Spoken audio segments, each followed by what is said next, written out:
Jackie had been planning not to leave the house all week. Even better, for the whole vacation. The past 6 months at work had been tough. 2 doctors in her department had quit at once. Management had no intention of hiring new ones. It was much easier to distribute the workload among those unlucky enough to stay. Jackie was among them, and sincerely couldn't understand why she should work 3 times as hard for the same pay. But she couldn't leave either. How? How could she abandon patients and colleagues? Besides, her department was not easy. Abdominal surgery. She thought she'd leave soon. But she had to wait for Mr. Beek to be discharged. Anxiously, due to his post-operative complications. She needed to see him through to the end. And then someone else would delay her. You couldn't just leave your patients to fate's whims. You couldn't. Jackie was often scolded for caring too much about her patients. They said, "You can't do that. Work should stay at work." How not to get attached to a sick person? A doctor is a symbol of hope. The closest person in the world for a while. And Professor Richter at the Institute always said that healing should involve not only the scalpel, but also words. Sincerely wishing for the person to leave the hospital healthy. Jackie believed in this and didn't understand the formalism in medicine. A sick person is first and foremost a person, not a patient, and not a medical history. So she worked diligently. Her first vacation in 6 years. Unbelievable. Jackie was catching up on sleep. It was good that Renee didn't bother her. She understood that her mom needed to recover. She understood everything. She was 14 years old. On the second day, Jackie wandered around the house, ate, and watched TV. On the third day, she remembered she had a lot to do. She needed to clean up, buy new curtains, plan renovations for Renee's room. But she felt too lazy to go to the store and look for paint and a new bookshelf. So in the morning, Jackie ordered Renee to figure out how she wanted her room to look. "Sweetie, you think about it for now. Okay, we'll decide what and how to do it later," she said over breakfast. "Otherwise, we'll be running around aimlessly and end up not buying anything." "I want to paint the ceiling like the sky," Renee said. "And the walls white. And have a round lamp on the ceiling. You know, a circular one.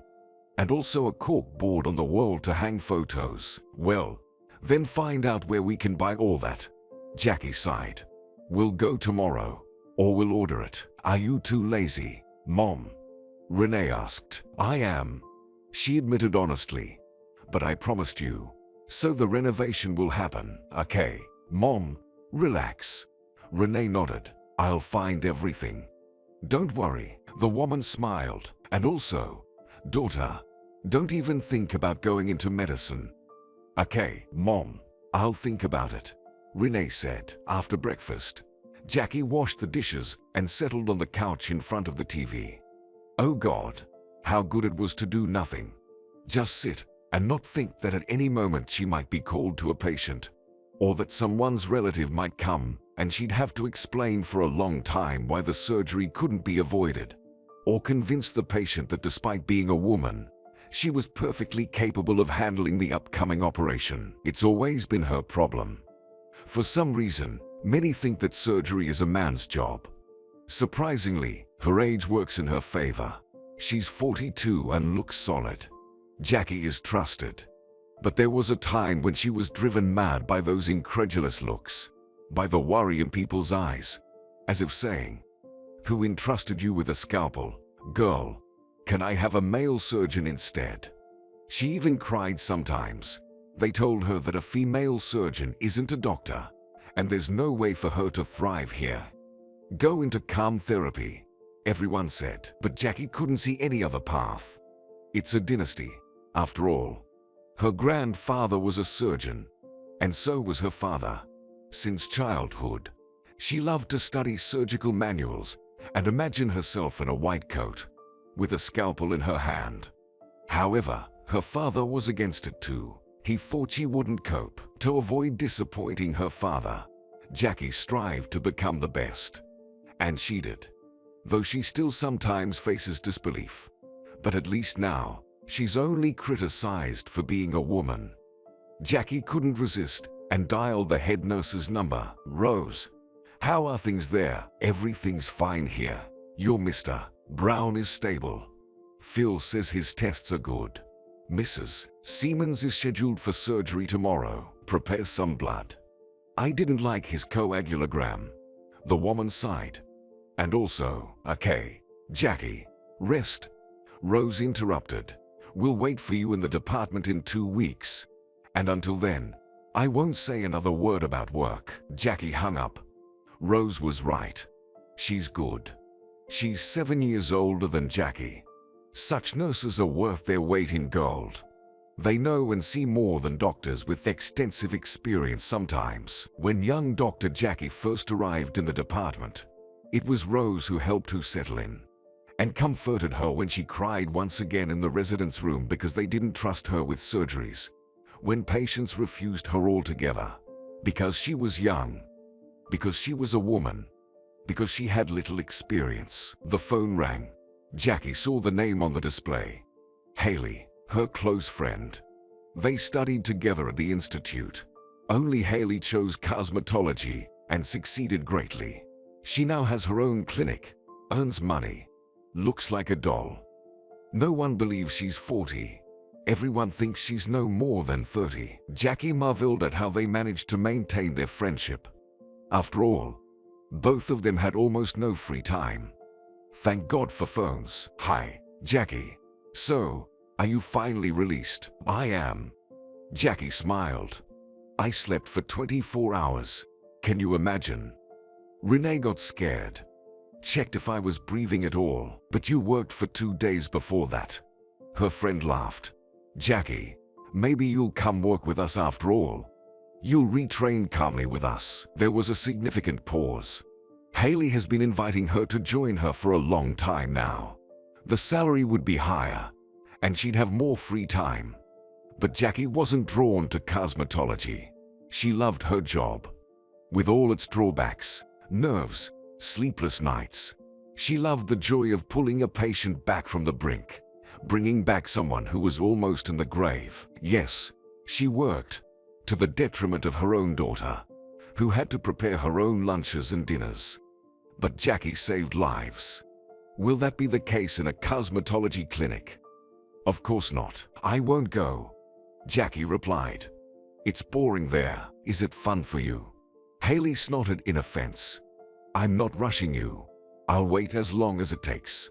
"Jackie, what are your plans for the vacation?" "Well, we'll be doing renovations in Renee's room," Jackie replied. "We'll do it ourselves. There's not much money. I've been saving up, but my boot store and Renee's jacket and phone broke. And if you worked with me, your salary would be higher, and you'd have enough money," Haley said. "I wanted to tell you. Do you talk to Oscar?" "Not often." "Why?" Jackie was surprised. "He's married. Career is his priority." "What happened?" "Oh, Jackie, don't freak out. But Oscar landed in prison for killing his wife," Haley said. Jackie gasped in surprise, covering her mouth with her palm. "Oscar? In prison? No, that can't be." Memory vividly illuminated what seemed to be long left behind. She wished she could forget, but no, the past was already replaying chapters of her life like a bright movie reel. Until the 6th grade, Jackie was bored in school. Everything they taught in school, her grandmother had already taught her, so it was dull. However, Jackie preferred to be true to herself and not claim that her school years were the best in her life. It wasn't like that at all. That year, Jackie looked forward to summer. Vacation meant sleeping until noon, reading what she wanted, not what was assigned. And she could hang out with her friends in the yard, watch movies, and forget about school routines for a while. Besides, Dad promised they'd take a real camping trip, but he promised that a year ago too. It just didn't work out then. He wasn't allowed to take time off work. No surprise. Mom says Dad is irreplaceable. He's one of the best surgeons in town. Jackie was proud of her dad. If only he had more time. Jackie rarely sees him, even though they live in the same apartment. He's either at work or resting after work. Well, or writing some smart articles in his office. And entering it was forbidden for the girl. Although Jackie still went, sat in the chair with a book, and watched her dad's serious face, his hands flying over the typewriter keys. In those moments, for some reason, she wanted to cry with pride. Her dad is a doctor. He saves lives. One day, Jackie will be just like him. But first, she has to finish school and go to college. On the last day before vacation, Mrs. Thompson, the teacher, announced that before resting, they would have to work a little. We'll have a general cleaning in the classroom. She said, "That's child labor." Peter, the class bully, shouted from the back, "It's illegal, by the way, and is sticking gum to the desk legal?" Mrs. Thompson asked, "Is writing all sorts of things on the desk legal?" "I won't go," whispered Jackie's desk mate, Tessa. "I didn't scribble or draw anything, but I have to." Jackie sighed. "Dad says it's necessary. If I don't go, he'll make a scene." "Yeah, you'll go alone, like last time," Tessa said. "We actually have a janitor." Mrs. Thompson must have heard Tessa's words. "Our janitor washes the floors, but she's not obligated to erase your doodles from the desks. So I'll see all of you in the classroom the day after tomorrow. If anyone doesn't come, there will be problems next year, like extra classroom duties, for example. Now, you can go." Everyone started to gather, murmuring discontentedly. "I definitely won't go." Tessa frowned. "Mom will say we're going to the sea. Tickets are for tomorrow." "Why shouldn't I go to the sea?" "Are you really going?" Jackie asked. "I am. But in a week." Tessa winked at her friend. "And I won't go either." Peter jumped in next to Jackie. "And you, Jackie, will probably go. You're conformist." Oscar, who appeared out of nowhere, suggested. "You're the conformist." Jackie clenched her fists. "If you're so smart, go straight to college." Jackie genuinely disliked Oscar. He was transferred to the class in the middle of the school year. It turned out that his father was in the military, so the family often moved. There was something special about this boy. He didn't bully others, didn't misbehave, always had neat hair and clean clothes. Instead of a backpack, he carried a folder. Outwardly, Oscar was very reserved, and nobody ever picked on him. Oscar did well in school, which immediately made Jackie, accustomed to being the best, feel like she had competition. His ears were particularly annoying to her, terribly unpleasant, pink, and sticking out like an elephant's. "It won't work out," sighed Oscar. "Those are the rules. First, school, and then university." Jackie lifted her backpack from the chair. "Too bad. It wouldn't hurt to have you gone." "You're so mean." Oscar shrugged. "Okay, I won't bother you anymore," and he quickly worked to the exit. Jackie watched her classmate leave with a disdainful look. "Know-it-all," she muttered. "Tessa, why does he think so highly of himself?" "Well, he's just smart," Tessa said. Oscar truly was smart, and he knew it well. Perhaps that's what irritated Jackie about him. Although at 12 years old, she didn't fully understand it yet. To her, it was important to be the best, for the sake of her father, who dreamed of her going to medical school and becoming a doctor. There was, of course, also Tessa, also an excellent student, but she struggled with math. Jackie had to help her with tests and homework. Tessa still got excellent grades, but Jackie knew that she surpassed her in something, and that was enough for her. No, she loved Tessa, and would never admit to herself that she was happy when her friend didn't understand how to solve another equation. But still, Oscar was better than her at everything. He read a lot, answered questions in class, competed in Olympiad, and won prizes.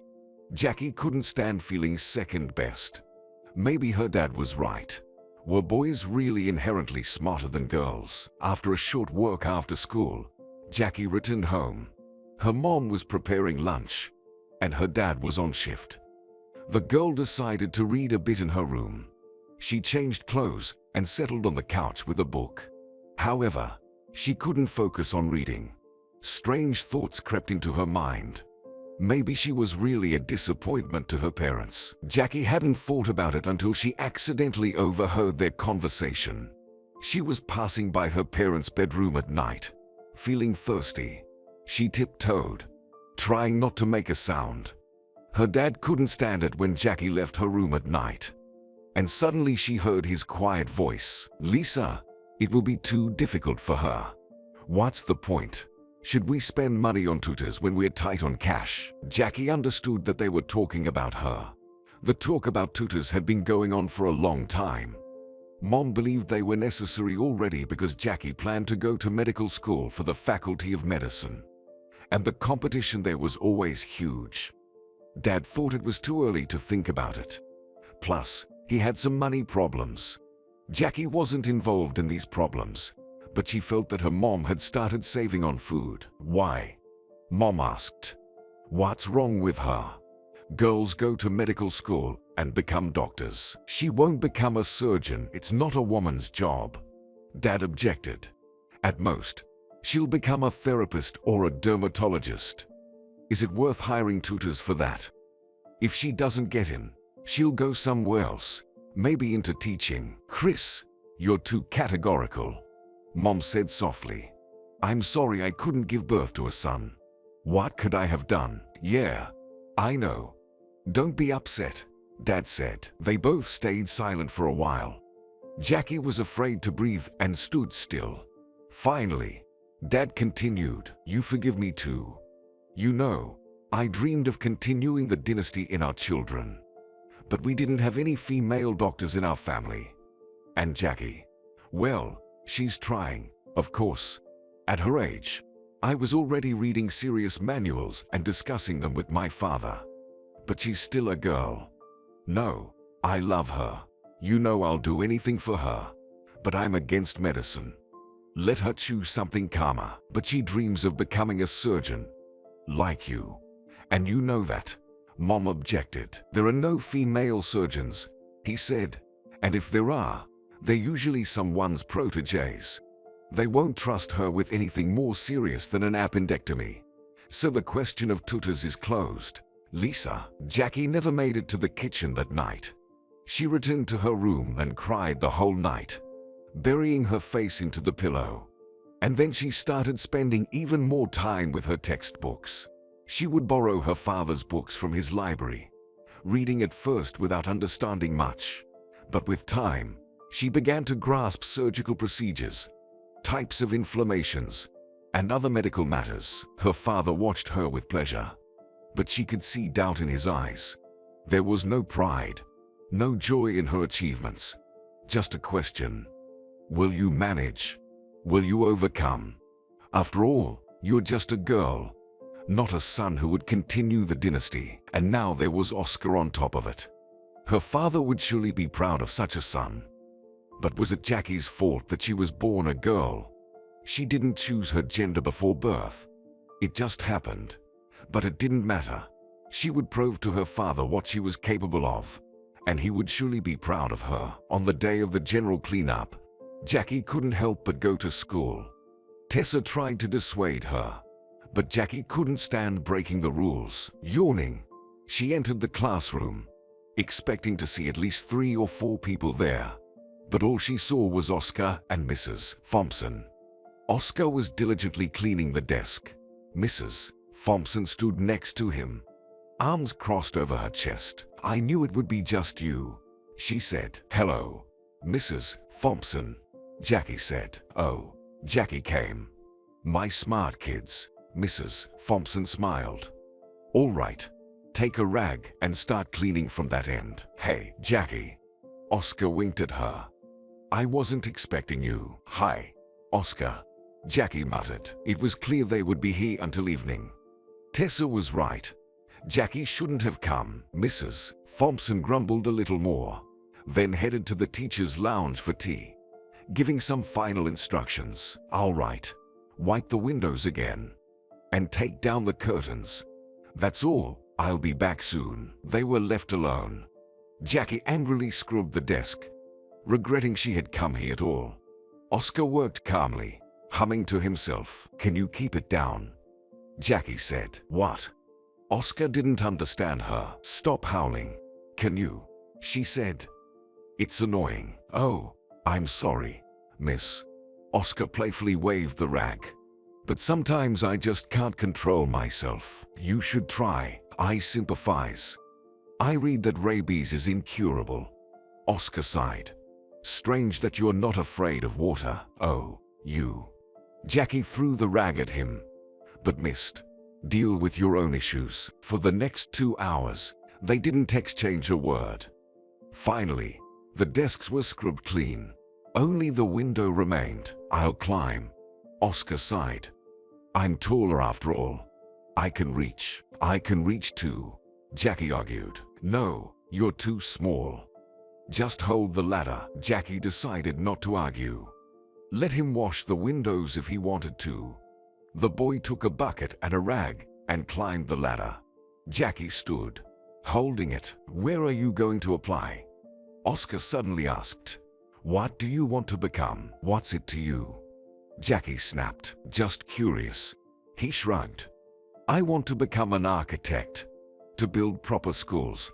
Not like ours." "What's wrong with ours?" "Well, everything. The corridors are huge. The classrooms are dark." Oscar wiped the window. "And the cafeteria is scary." "Ow." He stumbled. His hand shot up, hitting the glass. A ringing sound echoed. Jackie, as if in slow motion, watched as a crack spread across the glass. The bucket fell to the floor, dirty water spilling everywhere. "Damn it," Oscar muttered. "Come down, quickly," Jackie ordered. The boy slowly descended and sat on the floor. Jackie crouched beside him.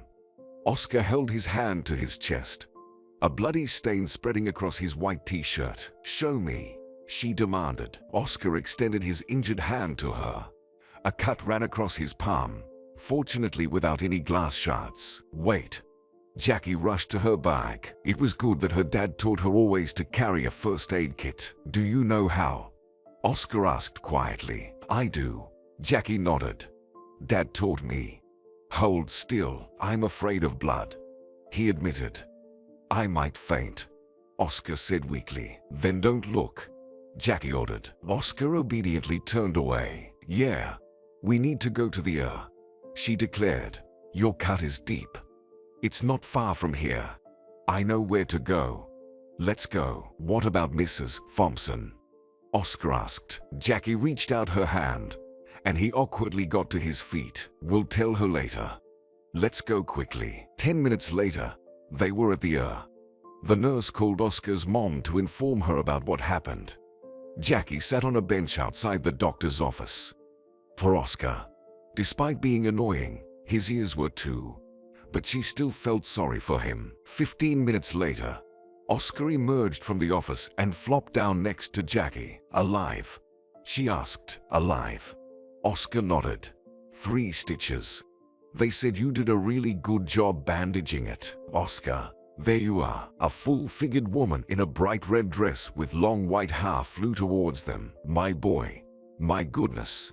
She hugged her son tightly. "This is Jackie. She helped me," the boy said. "We study together." Jackie Weaver. The woman looked attentively at the girl. "I've heard about your dad. He operated on my sister when her gallbladder got inflamed. You're my hero." With her other hand, she pulled the surprised Jackie towards her. Jackie nearly sneezed from the strong scent of the woman's sweet perfume. "No, this school needs to be fined," Oscar's mom said. "What if you had fallen?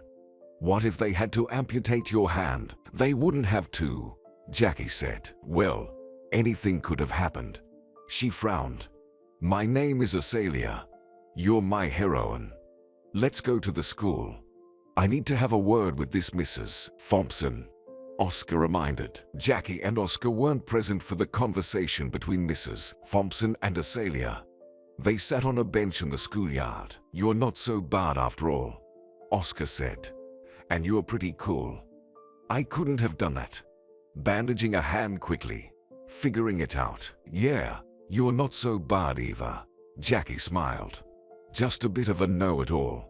And you're afraid of blood. Bully Oscar nudged her lightly. And you're a know-it-all. She wrinkled her nose.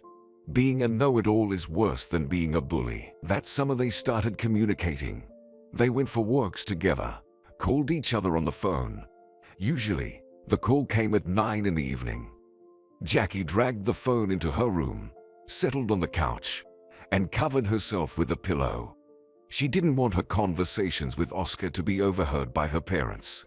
Jackie's mom even joked that the girl was in love. "What are you discussing that makes you so excited when you come out?" she would ask. But Jackie didn't feel love. With Oscar, she was interested and happy. Like her, he loved to read, and he played the guitar beautifully. He especially loved one song, "You're My Breath." Jackie tried to learn to play too, but nothing came out for her. In the end, she forgot about that idea. And in the autumn, they sat together at the desk. Jackie opened her eyes. Oscar in jail. He was harmless, like a guinea pig. He was always afraid of the sight of blood. She didn't even tell him about her work when they met. No, he didn't ask her to stop talking. But she noticed that Oscar would turn pale just from hearing about surgeries. He couldn't be a killer. But whatever Haley said, Jackie didn't believe that Oscar could kill anyone, especially his own wife. The woman knew nothing about their relationship. They rarely talked about personal matters, as if deliberately avoiding those topics. Of course, Jackie knew about Oscar's wife, knew her name and place of work, Zoe, the owner of a chain of Indian spice and souvenir shops. Jackie even went to one of her stores and bought excellent turmeric there. Oscar couldn't have killed her. He just couldn't. "Mom, what's wrong?"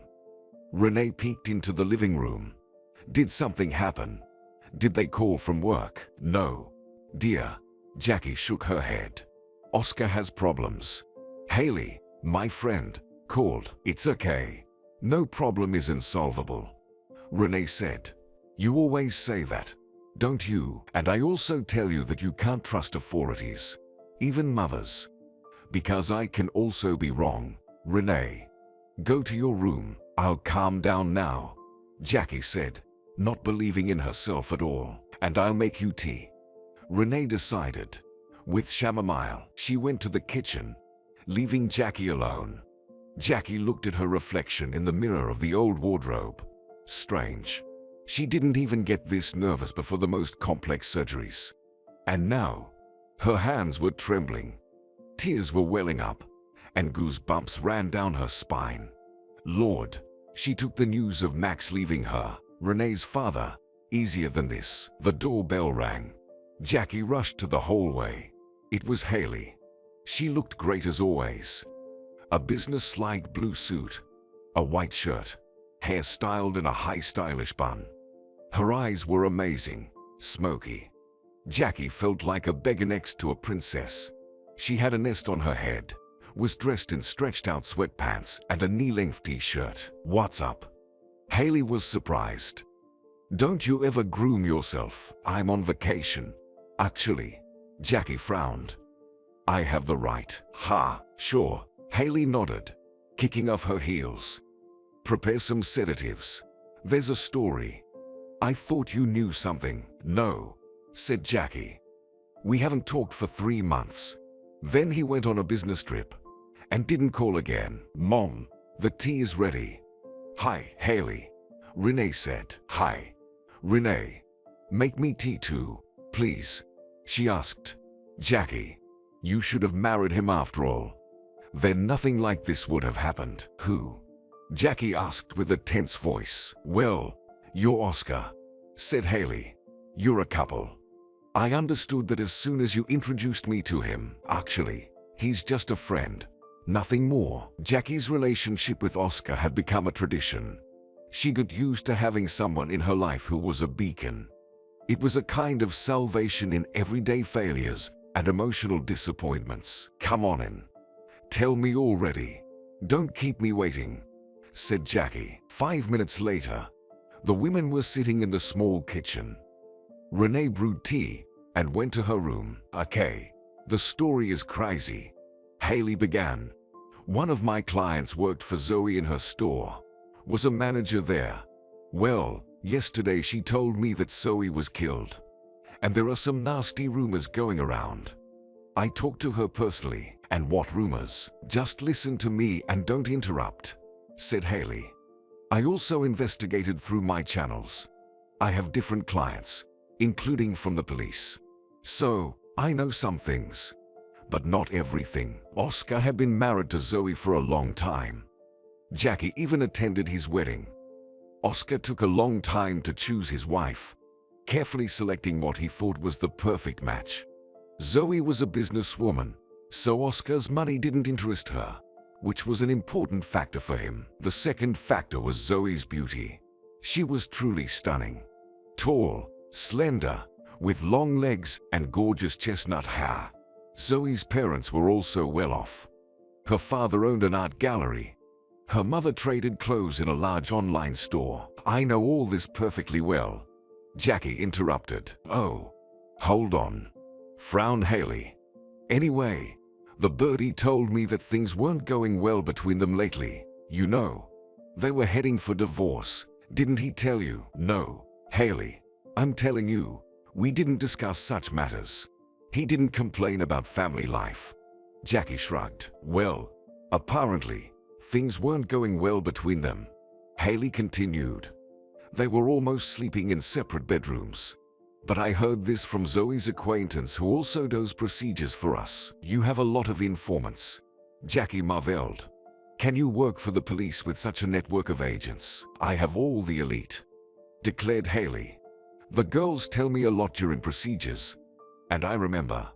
Anyway, Jackie, Zoe complained that everything was bad. Why?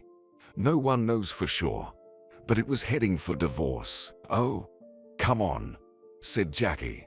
They've been married for a long time. It's just a crisis. They simply cooled off towards each other. Oh, and Oscar dreamed of getting married once and for all his life. I remember he told me. Well, it didn't work out, Jackie.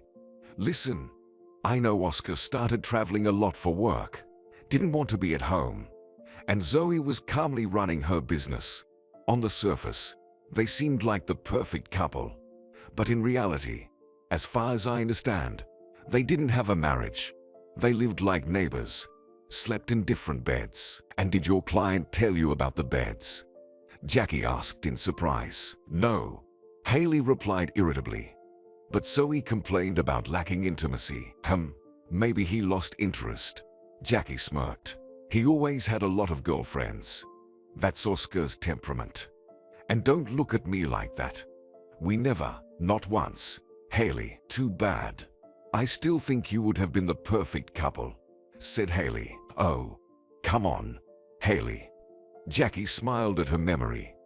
We've been friends since childhood.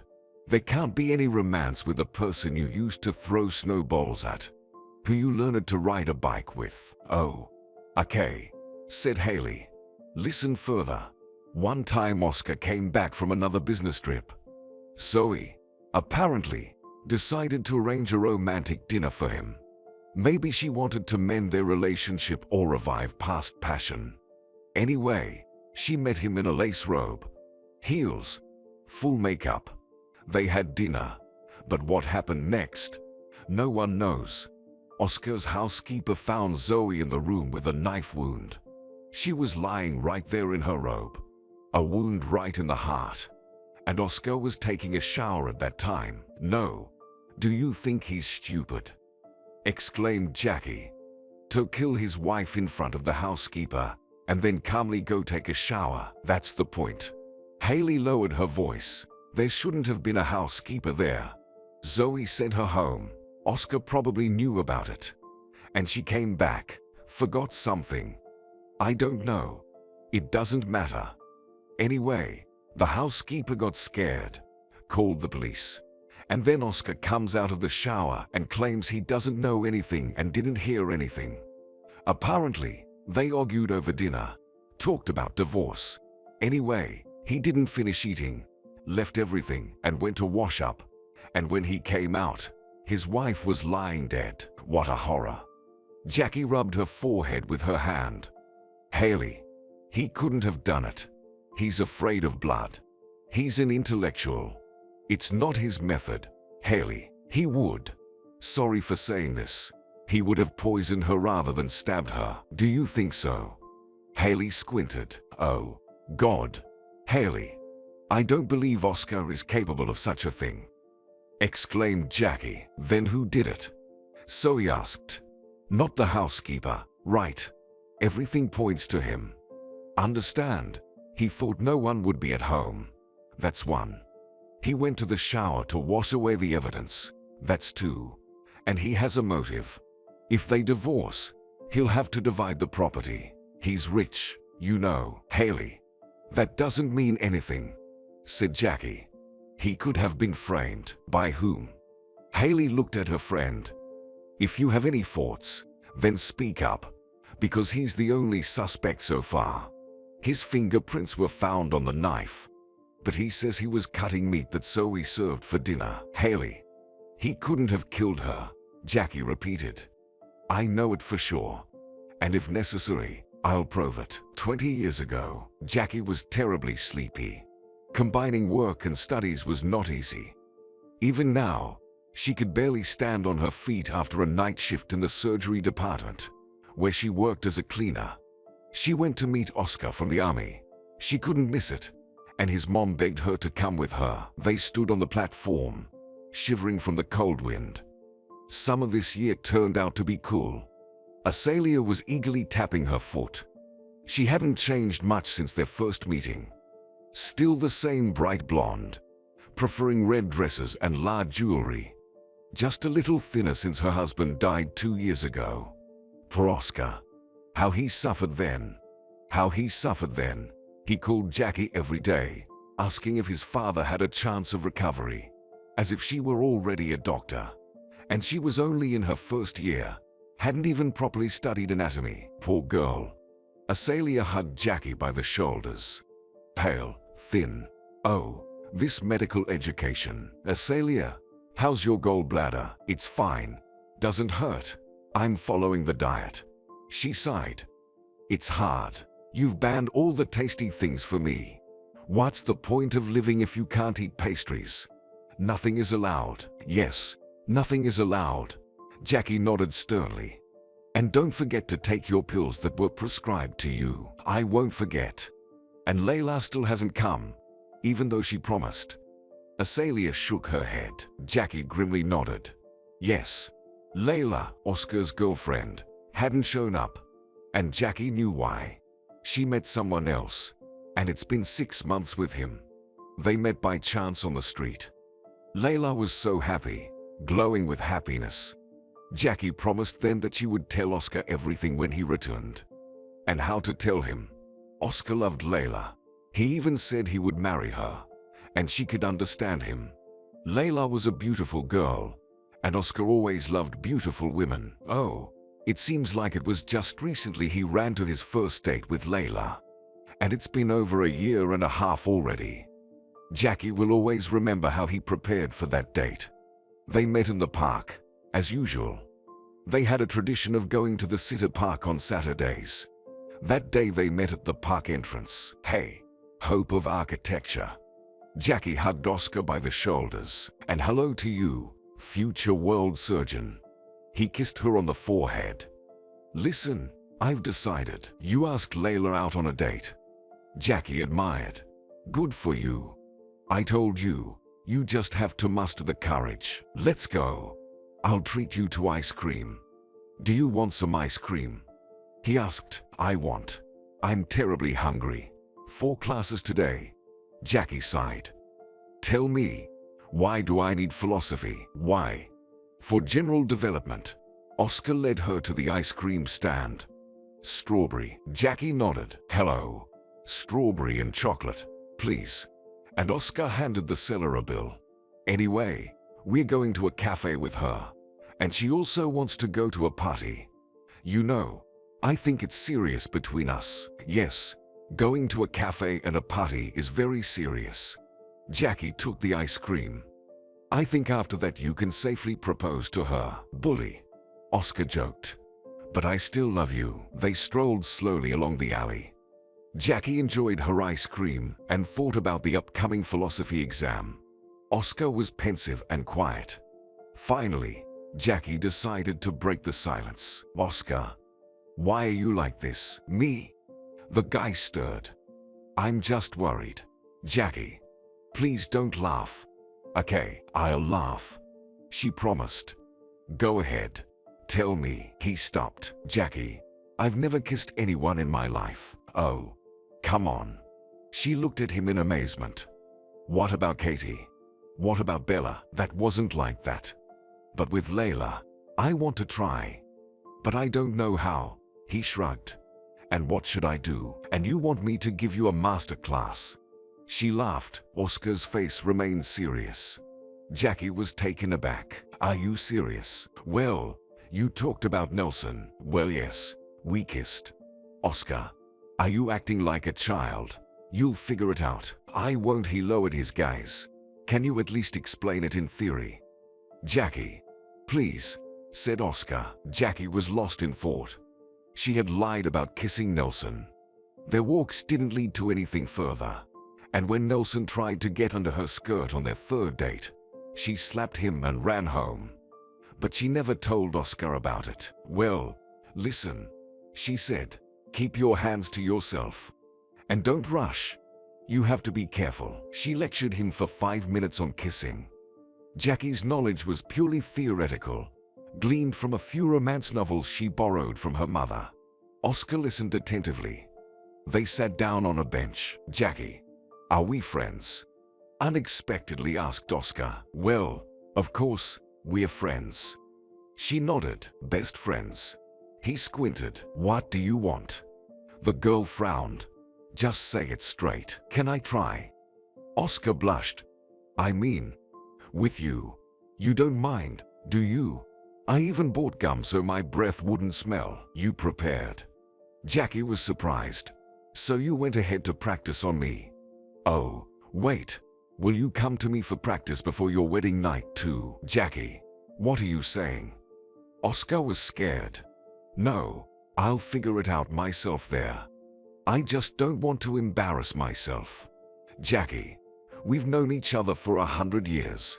Remember when we slept together in a tent? Cuddled. It was cold then, Jackie said. And we were only 13. We were so little. Jackie, I really don't like you like that. Oscar started justifying. I mean, not romantically. When I think about you dissecting those guts in school, I feel sick. Thanks, Oscar. The girl replied. Actually, that's going to be my future job. Digging into guts. I'm not talking about that, he said. I mean, I don't have romantic feelings for you. You're my friend. Understand? And as a friend, I'm asking you to let me kiss you. Just quickly. Once. Then you'll tell me what went wrong. Give me your gum. Jackie held out her hand. And take one yourself. They kissed then. It was Jackie's first kiss ever. She didn't understand her feelings. Was she trembling from excitement? Or did she really like it? And why were his lips so tasty? Was it because of the chocolate ice cream? Or the scent of mint? For some reason, his hand ended up on her back. And she felt the warmth of his palm through her t-shirt. And suddenly her head was spinning. But it was a pleasant dizziness. And she didn't want it to end. Oscar backed away. His eyes were just a couple of centimeters from hers. His gaze was strange, wild, unfamiliar. And he was breathing heavily. For a few moments, the young people looked at each other. Well, how was it? He hoarsely asked. Oh, something. With my voice, Oscar cleared his throat and punched himself in the chest. Okay, Jackie replied in the same hoarse tone. I liked it. I mean, Layla will like it. Probably. Okay. He nodded. Want to go on the Ferris wheel? I do. Jackie jumped up. She felt terribly awkward. And why did she agree? Let's go. Oscar stood up, stumbled, and fell. Jackie screamed and squatted next to him. What's wrong? Did you hurt yourself? No. I'm fine. He sat down and rubbed his knee.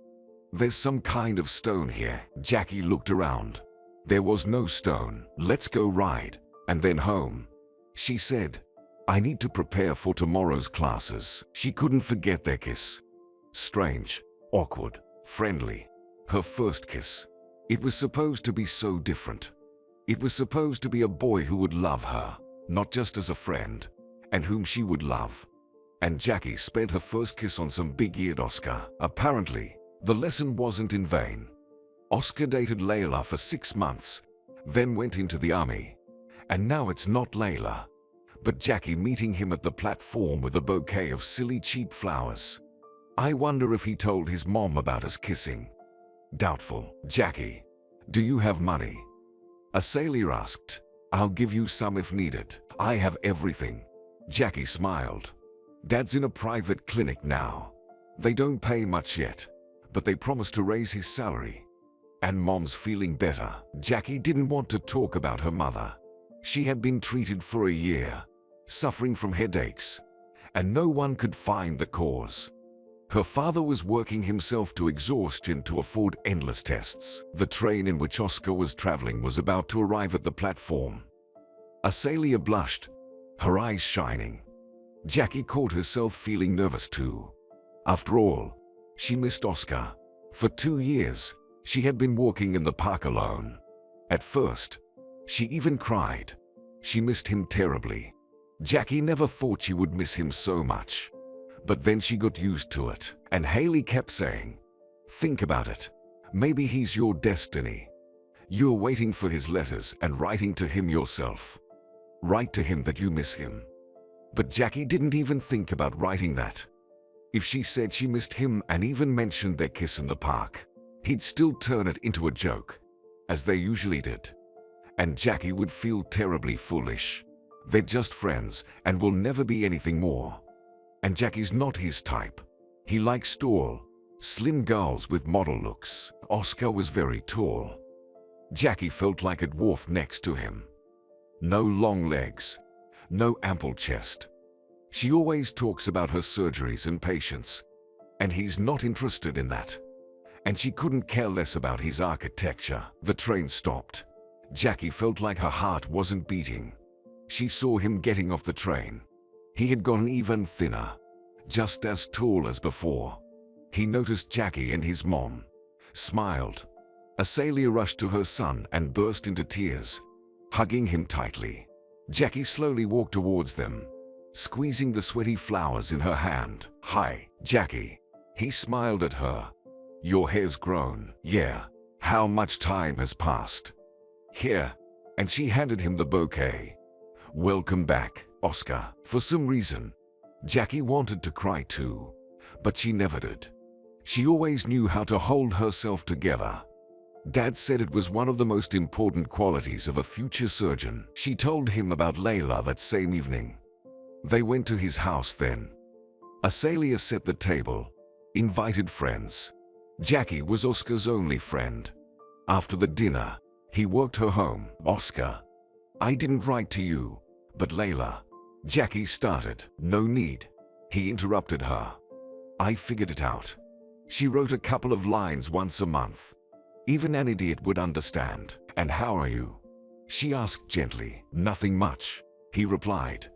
I knew she wouldn't wait for me. I felt it. Jackie, how about you? You didn't say anything. When was I supposed to? Jackie laughed. Your mom wouldn't let me get a word in. I'm fine. But as for Mom, no one knows yet, Jackie said. What about personally? He smirked. Found a perfect prince. No, only horrible ones like you so far. Jackie made a face. Bully. He stopped and pulled her into a hug, lifting her above the pavement. I missed you so much, nerd. She rubbed her cheek against his shoulder. I missed you too. Shall we go to the park on Saturday? Of course, let's go. And he gently set Jackie down. I'll buy you ice cream. I remember. Strawberry. I remember a lot of things. He suddenly hesitated. Jackie understood Oscar was referring to their first kiss. He fixed his gaze on her lips. Jackie suddenly felt hot. No, it's not right. He hasn't seen girls for a long time. That's why he's thinking about things he shouldn't. It will ruin everything. They might kiss, they might even sleep together, but then she'll lose a close friend. She's not for him, and he's not for her. And she can't risk everything they have just because he missed female warmth. But she wanted to kiss him so badly. And then what? Awkward dates, maybe even a bed. Perhaps she'll fall in love with him. And then he'll find someone else, better than Jackie. And that will break her heart. Suddenly, he softly began to sing, "You're my breath, oh, my bus," exclaimed Jackie. Oscar shook his head, as if coming out of a trance, and shifted his gaze from her lips to her eyes. "Well, bye, Jackie. See you Saturday." "Our days, Haley. It's definitely not him." Jackie groaned. "We need to do something. He has money for a lawyer, after all." "Yes, he does, but I'm afraid it won't help." Haley lowered her gaze. "Jackie, everyone is against him. There's a motive. There are fingerprints. And a witness too. So, I need to talk to him." Jackie rubbed her temples. "But how? How will you talk to him?" Haley shook her head. "You're nobody to him." "Nobody," Jackie repeated. And Haley was right. Yes, they've known each other for 30 years. Yes, he was always there for her. And she for him. When she got divorced. When Renee was born. Hold on. Haley pondered. "I have a client. It seems her husband works in this whole system. Maybe I can do something. She's coming tomorrow. By the way, I'll talk to her. Will she help?" Jackie asked hopefully. "For a free procedure done by me personally. They might reveal state secrets to me," Haley stated. "And I'll offer her something. She wanted to fix her nose, so I'll ask for a favor in return." "Haley, thank you." Jackie clasped her hands in a prayer gesture. "Oh, stop it." Haley waved her hand. "It's no trouble for me. And I'll try to contact his lawyer. And you think? Do you know anyone from his circle? Maybe you can get more information." "I don't know anyone," Jackie thought. "I've seen his wife like 10 times in my whole life. She didn't want to meet me. Oscar said she's a bit jealous." "Goodness, jealous of me? What nonsense. A plain divorcee with a child. After Azalea's death, you were the closest person to him. Don't forget that," Haley said. "We didn't speak for a year after his wedding." Jackie shrugged. "So he didn't want us to meet. Then it all started again. What does it matter now? Okay, I know 2 of his colleagues, deputy and secretary. I talked to them at his birthday party, but I doubt they know anything. Try to meet them." "Talk," Haley suggested.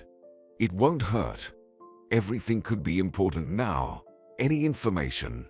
"Jackie, are you absolutely sure it's not him?" 100%. "I'll talk to his colleagues," Jackie calmly replied. "And you, Haley, please find out if I can meet him or at least call him." "Goodness, he's all alone there," Jackie almost cried. "For Oscar, he doesn't deserve this.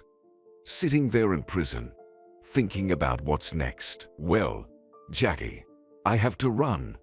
Haley got up from her chair. "Some matters to settle at work. I'm telling you, my deputy can't handle it. Come work with us." "Jackie, no. As long as I can operate, I'll operate." Jackie smiled. "And then, maybe, well, at least come for Botox then," said Haley. "I'll do it for free if you want." "No, I don't want Botox. Maybe later, when something is resolved with Oscar." "Okay, I'm off." Haley kissed Jackie on the cheek. "I'll close the door myself. I'll keep you posted, friend." When the front door closed behind Haley, Jackie let the tears flow. Lord, what is this? Why did it have to happen to Oscar? He's such a good person. Probably the closest person to her in the world. Except for Renee, of course. Could he really go to prison for his wife's murder? "Mom, sorry. I overheard something." Renee peeked into the kitchen. "Uncle Oscar will go to jail." "Right, don't say that." Jackie sniffled. "He won't. He didn't do it. Maybe the maid killed his wife. Renee sat down on a chair. Could that be? Mom, hold on. Daughter, did you hear something? Or were you eavesdropping under the door? The woman frowned. Well, I put your stethoscope against the wall, Renee admitted. Mom, but I'm worried about Uncle Oscar too. Jackie wanted to scold her daughter but couldn't. Perhaps she would have acted the same in her place. Mom, we need to conduct our own investigation, Renee declared. I saw in the movies that's how they find the real killer, and then they go to the police with evidence. And Uncle Oscar will be released. Oh, honey, easier said than done. Jackie propped her chin on her hands. I'm a doctor, not an investigator. And if they've decided to put Oscar away, there's nothing we can do. Well, someone told me that you have to fight to the end, Renee said. That's in the context of medicine. Until the last breath. The woman argued. Mom, I think in any situation you have to fight to the end. Renee looked thoughtfully out the window. Mom, I know who bought me the phone back then. I guessed right away it wasn't Dad. I just didn't tell you. Jackie was stunned. How did you figure it out? Well, I just did. Renee winked. So, we need to do something. We have to fight, Mom.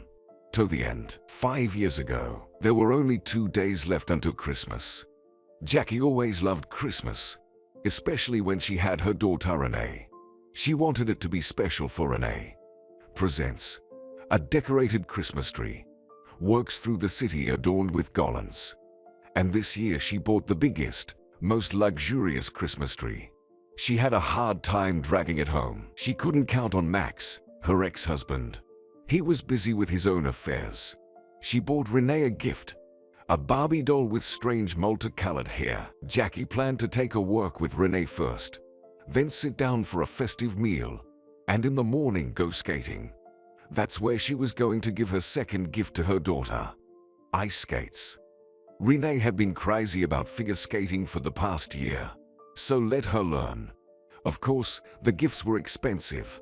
There was hardly any money left. But Jackie believed that her greatest gift as a mother was creating good childhood memories. When Renee grew up, she would remember, in difficult moments, how they skated together, ate ice cream in the park, or just sat on the couch hugging and listening to the sound of rain. Jackie couldn't give Renee a complete family. Let her have at least that, but Max managed to ruin the holiday. It all started a month ago. After the divorce, Max still visited their daughter. He'd come for an hour, chat with Renee, promise her all sorts of things, and then rush off to his new life with his new woman. In November, he came to visit his beloved daughter again, and Jackie accidentally overheard their conversation. Sweetheart, what's this you have? Her father asked Renee. A phone, the girl replied. Mom bought it last year. Oh, it's already got a cracked screen. And it's an old model. The man sighed. Do you want a new phone? I do, Renee said hopefully. But Mom doesn't have any money. But you have me, Max declared. For Christmas, I'll buy you a new phone. The best one, so that everyone at school will be jealous. Jackie almost hit herself in the forehead with her palm. Lord, what was he saying? When had he ever given Renee anything worth more than $100? Child support. Yes, he paid child support, but it was peanuts. Jackie knew for sure he was making good money, but she saw no point in dealing with her ex-husband and demanding more for their daughter. Although she had tried to talk to him about it once. Max, Renee needs school books. I checked how much they cost. It's outrageous. And, by the way, it's time to buy a new jacket, Jackie said. Maybe you could chip in some money. I pay the child support. The man's face wrinkled. What more do you want from me? I know how much you make, the woman replied. And Renee is still your daughter too. Jackie, I pay what I'm supposed to. By the way, Megan is pregnant. She needs vitamins, tests. It all costs money. Jackie didn't want to hear about Megan, Max's new flame. She was the one he left Jackie for. leaving Jackie with 3-year-old Renee. Jackie didn't dwell on the financial topic anymore.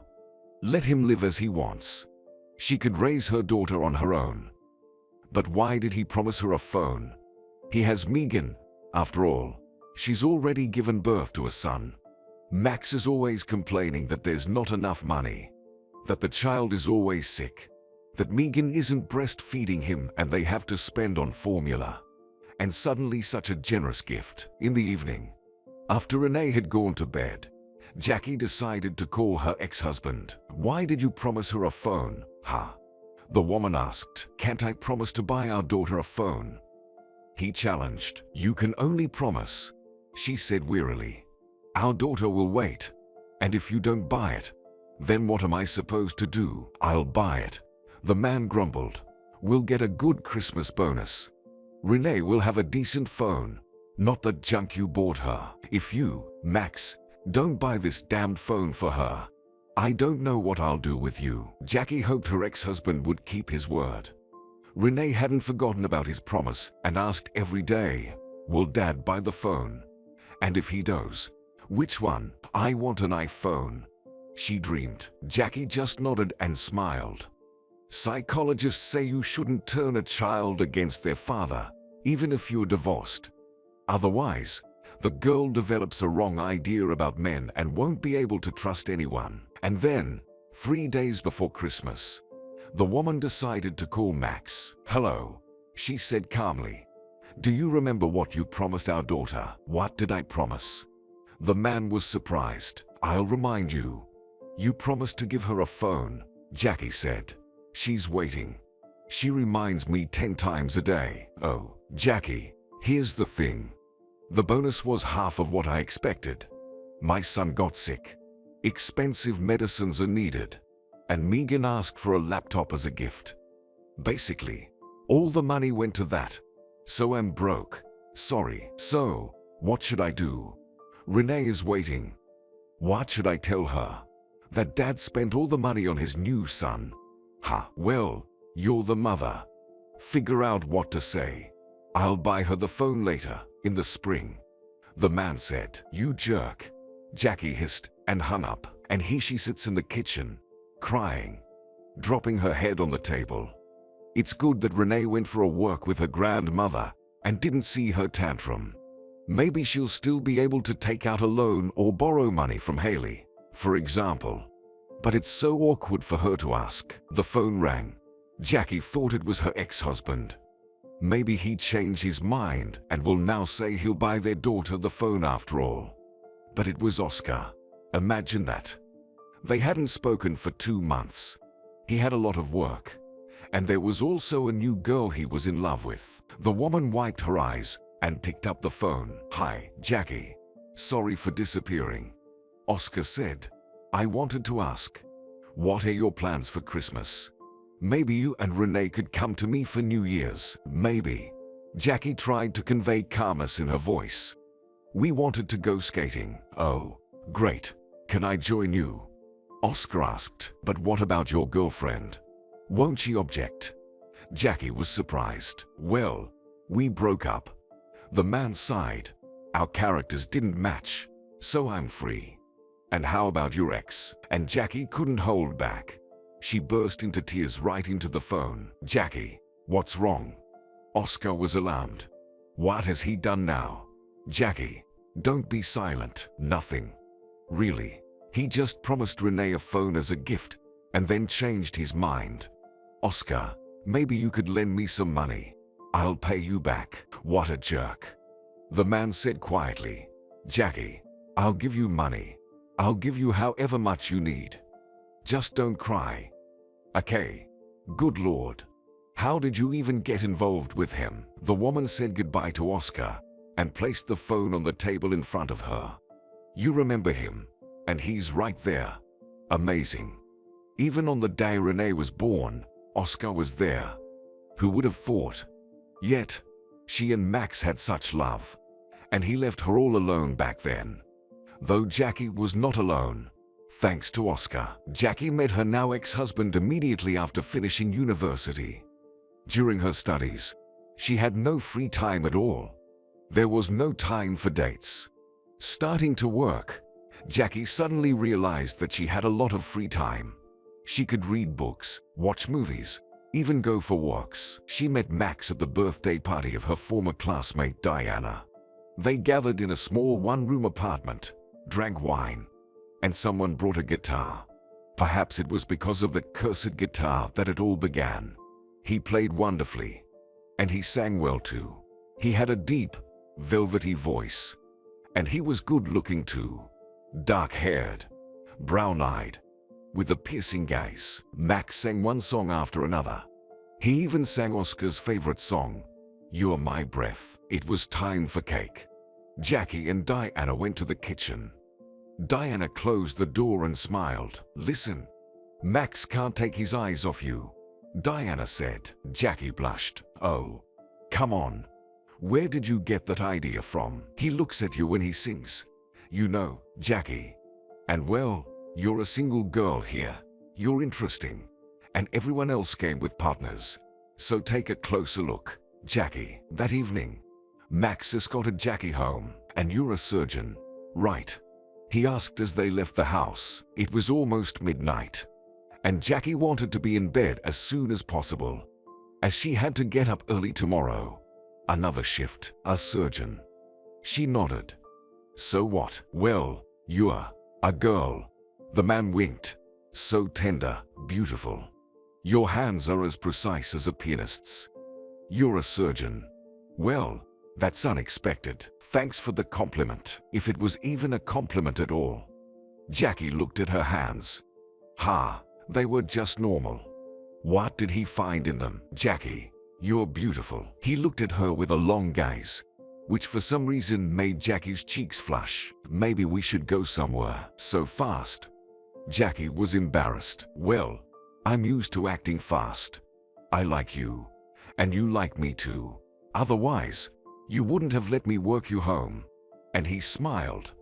"So I suggest we have a real date. I'll even buy you flowers." Flowers? That's wonderful." Jackie nodded. "Why not? Let's go the day after tomorrow evening, if you're free. Because tomorrow I'm on duty." "Okay, tomorrow I'll think about you, and the day after tomorrow we'll meet." Max gently took her hand. Jackie didn't take her hand away. Their romance developed rapidly. Jackie quickly realized she was in love. Only Haley didn't like him. She thought Max was too much of a show-off. "He's a narcissist," she said after their first meeting. "He only loves himself." "Jackie, why do you think so? He seems normal to me." "Jackie, it's obvious. He only talks about himself. You need someone else." "Haley, but I like him." Jackie frowned. "Listen, I don't have anyone. You're not happy. Someone appears, and you don't like it again. I'm thinking about you, stupid." Haley shook her head. "Anyway, do as you please, Jackie." By that time, Jackie already had her own apartment. Of course, she didn't get it the way she would have liked. First, her mother died. It turned out that the pain was caused by a tumor, inoperable. Radiation therapy didn't help. It only prolonged the suffering. A year after her mother, Jackie's father passed away, and that year was the scariest one in her life. Her father's already complicated character had worsened terribly. He constantly scolded Jackie, repeated that she would never succeed, and started blaming his wife, who hadn't given him a son. Jackie, balancing her studies and work, had to take care of her father, who turned into a big child. Jackie didn't immediately realize that he was developing senile dementia. It happens to elderly people after severe stress. Only Haley and Oscar helped her. Oscar's mother even hired a caregiver with her own money to stay with Jackie's father when Jackie was at school or work. The girl promised to repay the money, but Asalia refused to hear about it. And then Jackie's father died. She grieved terribly for him, but at the same time felt some relief. She was afraid that things would only get worse for him over time. She knew well how elderly people who had lost their minds behaved. She often saw such cases at work. But her father never lived to the depths of insanity. Maybe it was for the best, so Jackie was left in an empty apartment. Oscar helped with the repairs. They threw out the old furniture, re-glued the wallpaper, and put new tiles in the bathroom. Oscar created a design project for Jackie, chose materials that she could afford. The repair wasn't easy for them. They often quarreled. Jackie would start shouting, even throwing tools at Oscar, and he endured all her bursts of anger, understanding that they were caused by the recent losses she had experienced. Jackie felt terribly ashamed in front of him after such fights. She always apologized and promised that it wouldn't happen again. "Come on, don't worry, it'll happen again." Oscar would sigh. "But I still love you." Since Jackie had her own apartment, Max moved in with her. Before that, he lived with his mother, who worked as a shop assistant, selling cheap clothes. Victoria, Max's mother, was a loud, talkative woman. Communicating with her was difficult for Jackie. Victoria's energy literally suffocated Jackie. Jackie really wanted to marry Max. She was probably in love for the first time in her life. She wasn't even embarrassed by the fact that Max earned much less than she did, that he didn't really like reading, and sometimes there was nothing to talk about with him. But he kissed perfectly. Jackie melted in his arms, forgetting about everything in the world. Wasn't that the most important thing? He seemed perfect to her. He said the right words, made compliments, gave flowers. Jackie had never had anything like this before. She imagined them living together, having children together. She wanted at least two. Finally, Max proposed to Jackie, banally, right on the street, during a work. "Forgive me for not having a ring." He smiled. "I'll buy you the best diamond ring later." In the end, Jackie bought the ring herself, for herself and for Max. He had problems at work. But did that mean anything if she had finally met that someone special, her man? And Jackie would definitely be happy with him. And he kissed much better than Oscar. They had a modest wedding. To Jackie's surprise, Victoria cried loudly and, raising a toast, said that her son didn't deserve such a girl. Jackie was surprised. Usually, mothers-in-law think that their favorite boy could have chosen someone better. Well, apparently, Victoria was an exception to that rule. Family life began. However, Jackie expected more. Max seemed to relax, stop giving her flowers and sweet gifts. Jackie paid for food and utilities.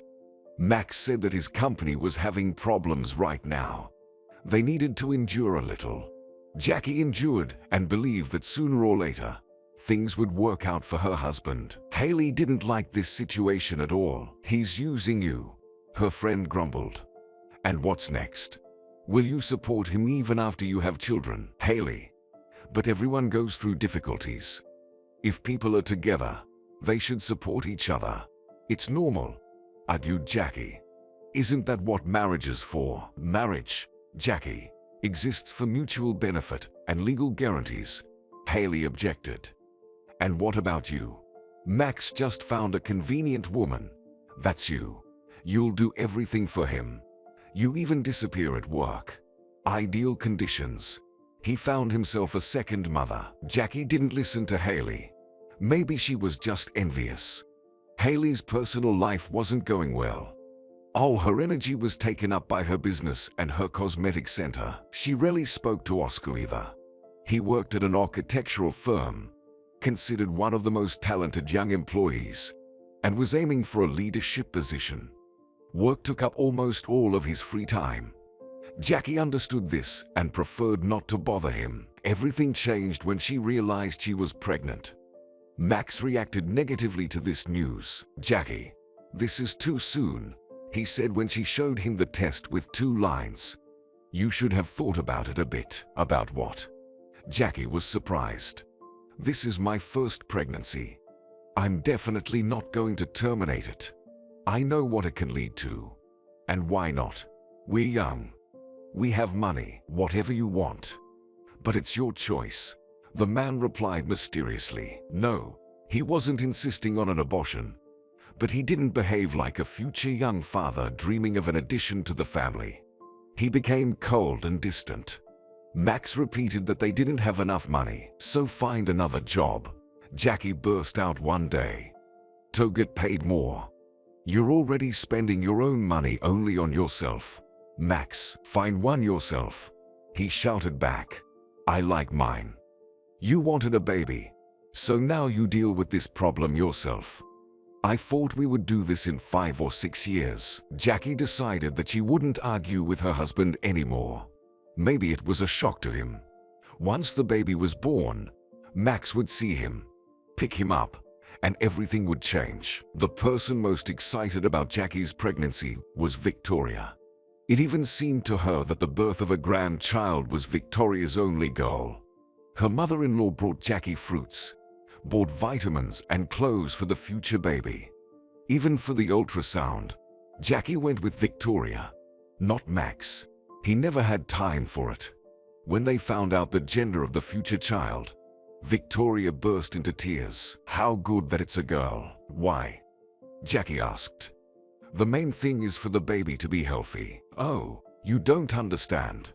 Victoria waved her hand. There's so much trouble with boys. Max is my fool. Do you think I don't understand? As he grew up, he only thought about girls and played his guitar all day long. You can't imagine how hard I fought with him to finish college. Oh, I'm telling you this in vain. Even though I lucked out with you, I never thought he'd have such a good wife. But don't worry, Jackie. You'll give birth, and he'll come to his senses. When Jackie was 5 months pregnant, Oscar's mother fell ill. He called her one evening and asked, Jackie, hi, is pancreonecrosis serious? In general, yes. Jackie clenched her fists. Pancreonecrosis is very serious. Could it be Oscar? No, it couldn't be. He doesn't drink. It's not a diagnosis. It's practically a death sentence. Well, in general, my mom got the diagnosis. Oscar said with a trembling voice. Maybe you can tell me what to do. I don't understand anything at all. Everything was fine yesterday. She went to a restaurant with her friend, and at night, the ambulance took her away. Jackie looked thoughtfully out the window. Lord, she had told Asalia 100 times that she needed to follow a diet and take pills. No alcohol and no fried food. Oscar, please calm down. I'll find out everything now and call you back. She immediately called her former classmate Stuart. He worked in surgery, just like her. The news was bleak. They don't even have anything to operate on, it seems, he said. You know yourself what that means. The clock is ticking. If not days, then weeks. Stuart, maybe something needs to be done. Have you tried Richter? This woman is the mother of my best friend. I need to help. And what will Richter say? Stuart sighed. This is a textbook case here. She ate something fried, and she's had pancreatitis all her life. I'm telling you honestly, the woman doesn't stand a chance. No one will take her for surgery, and if they do, she'll die right on the operating table. Jackie slowly put the phone on the table. How to tell her friend Oscar about this? After all, he adores his mother, and Jackie herself always loved Asalia. Lord, why is everything falling on her all at once? Strange behavior from Max, her pregnancy, and now this. Jackie called everyone she could. None of her acquaintances could give Jackie any hope. They all said the same thing. Most likely, Asalia wouldn't make it. Jackie understood this herself, but she still hoped for a miracle. What if they came up with some experimental drug, or if there was a doctor who could perform such an operation without chickening out? There is one drug, Professor Richter said thoughtfully. Jackie, you must understand that it won't save her, but it may prolong her life. If you want, I'll call my acquaintance right away. He'll send it over. Remember, the drug is experimental, but at this point, you have nothing to lose. Oh, that would be wonderful. Jackie smiled. You know, I still believe in miracles. Sometimes even the most hopeless patients are pulled through. Ah, Jackie, you're still too young. Richter sighed. Miracles in medicine have a limited scope. But you must understand, this medication is very expensive, the professor said, and the money will be there. The woman promised. Professor Richter called her back half an hour later. Jackie was lucky. The drug could be delivered to their city tomorrow. Richter also provided the account details for transferring the money. Excited, Jackie transferred the funds to the specified account. Yes, it was practically all her savings. She didn't even think to ask Oscar for money. Her thoughts raced. She needed to prepare Oscar for what might happen. And she also had to visit Asalia, probably for the last time. Should she tell him about the medicine that might prolong his mother's life? He was far from medicine. And what if he thought the drug would save his mother, only to face bitter disappointment later? It's the eternal dilemma of any doctor. What's better, to lie or to tell the bitter truth? Jackie still couldn't answer that question for herself. The next day, she got up early to pick up the medicine. She grabbed the bag with 3 vials, thanked the man who delivered them, and went to a cafe. She needed to eat something, or her glucose levels would drop again, and she would harm her daughter. The little one wasn't to blame for her mother's recent troubles. At the cafe, Jackie ordered tea with sugar and a pastry. She didn't have much of an appetite, but she understood she needed to eat to provide nutrients for her baby and ensure she gained weight. Jackie felt sad. Why did Max act like she became a stranger to him as soon as she got pregnant? He used to say he wanted children too. And now he even started to complain to Jackie that she gained weight. Jackie wondered, what if men carried children? They'd probably compete with each other to see who gained more weight during pregnancy. And women are supposed to watch their figures, give their husbands an heir, and still please the eye. Screw that. Maybe she should kick him out and raise her daughter alone. No, the child needed a father. Maybe Victoria was right, and Max would change when he saw his daughter. How could you not love your own child with all your heart? It's part of you, and there's no one closer. No, absolutely not. No divorce. Jackie had to be wise and strong. Despite the early hour, she called her friend. Apparently, he wasn't sleeping, and answered immediately after the first ring. Oscar, hey, how's your mom? They delivered the medicine to me. But please, don't expect a miracle, she said. The man paused. Jackie, I'm not a child. I understand everything, he replied sadly. You were digging around online, weren't you? She sighed. I told you not to do that. There's only nonsense there. The doctor told me the truth right away, Oscar said sadly. What kind of medicine is it? To be honest, it's experimental. But there's a chance to extend Asalia's life. Jackie felt a burning sensation in her eyes. She just didn't want to cry. Why was everything so hard? She had to be there for Oscar. He was there when Jackie's parents died. He held her hand when they buried her mother first, and then her father. And then, when her father was gone, he stayed with her for several weeks because Jackie couldn't sleep alone in the empty apartment. She would repay Oscar this debt, no matter how hard it would be. Oscar, I'll come to your office around 9. Jackie promised. You're the boss now. I'll leave a note for the secretary. I'll meet you, Oscar said. We'll go see her together. You want to see her, right? A tear rolled down Jackie's cheek. Yes. Okay, I'll be there by 9. She sniffed into the receiver.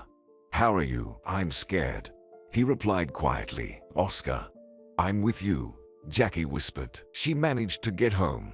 Max was sleeping, and she decided not to wake him up.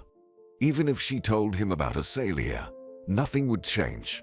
He would say she was wasting her time caring about someone else's woman.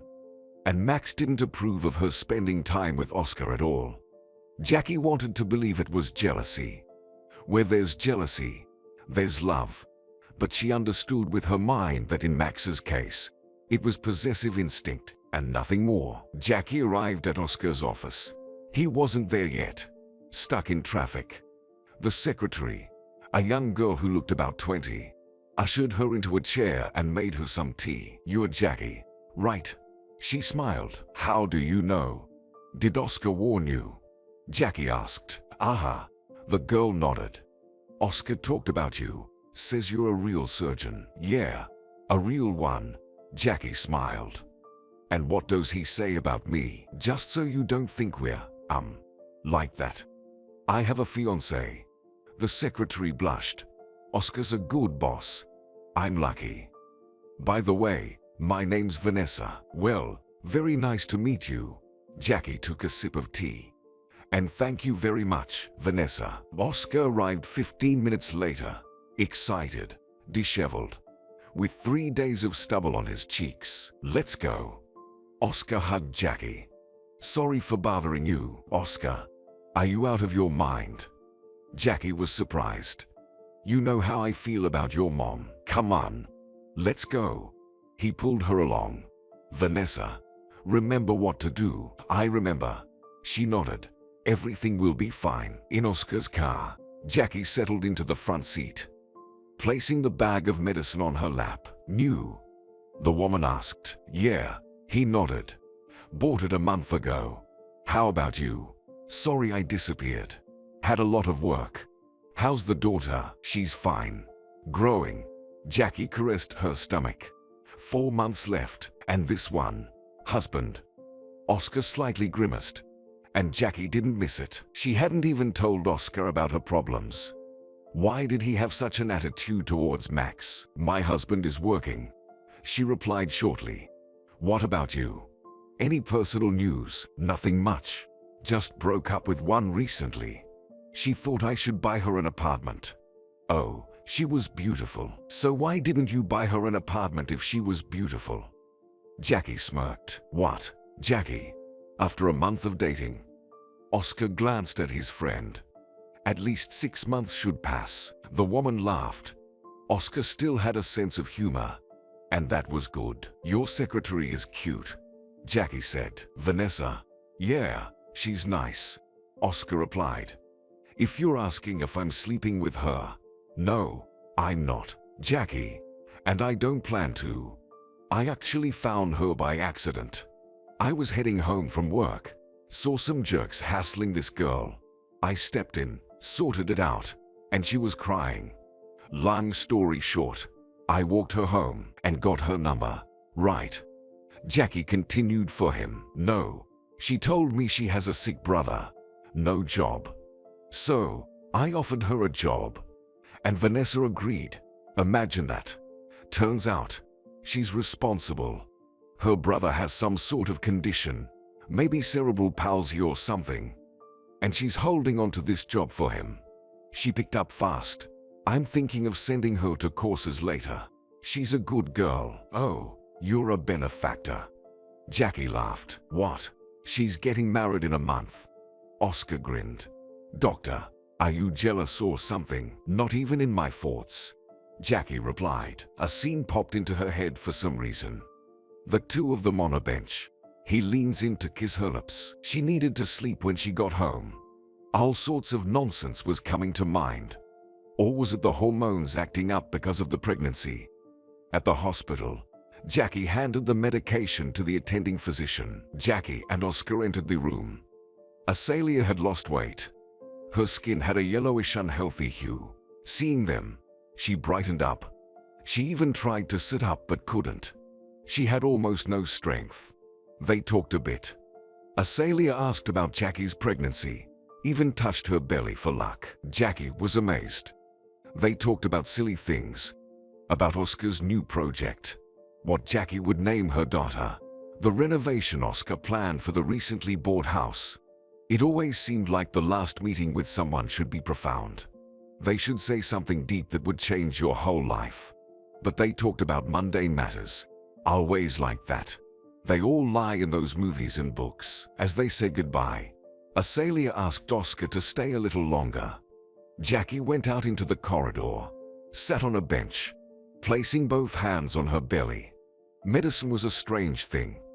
Nowhere else were life and death so intertwined. Azalia was dying, but Jackie's daughter was about to be born. As if one life would replace the other. Finally, Oscar came out of the room. Mom's tired.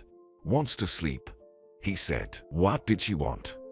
Jackie asked, leaning on Oscar's arm. "Oh, just small stuff." Oscar looked away. Jackie understood. Azalea had said her goodbyes to her son. "Oscar, let's go," the woman said. "Will you feed me? My daughter wants to eat." That day, she saw Azalea alive for the last time. She passed away 2 days later. Days passed. The family harmony between Jackie and Max was fading. He started disappearing at work, although he wasn't bringing in any money.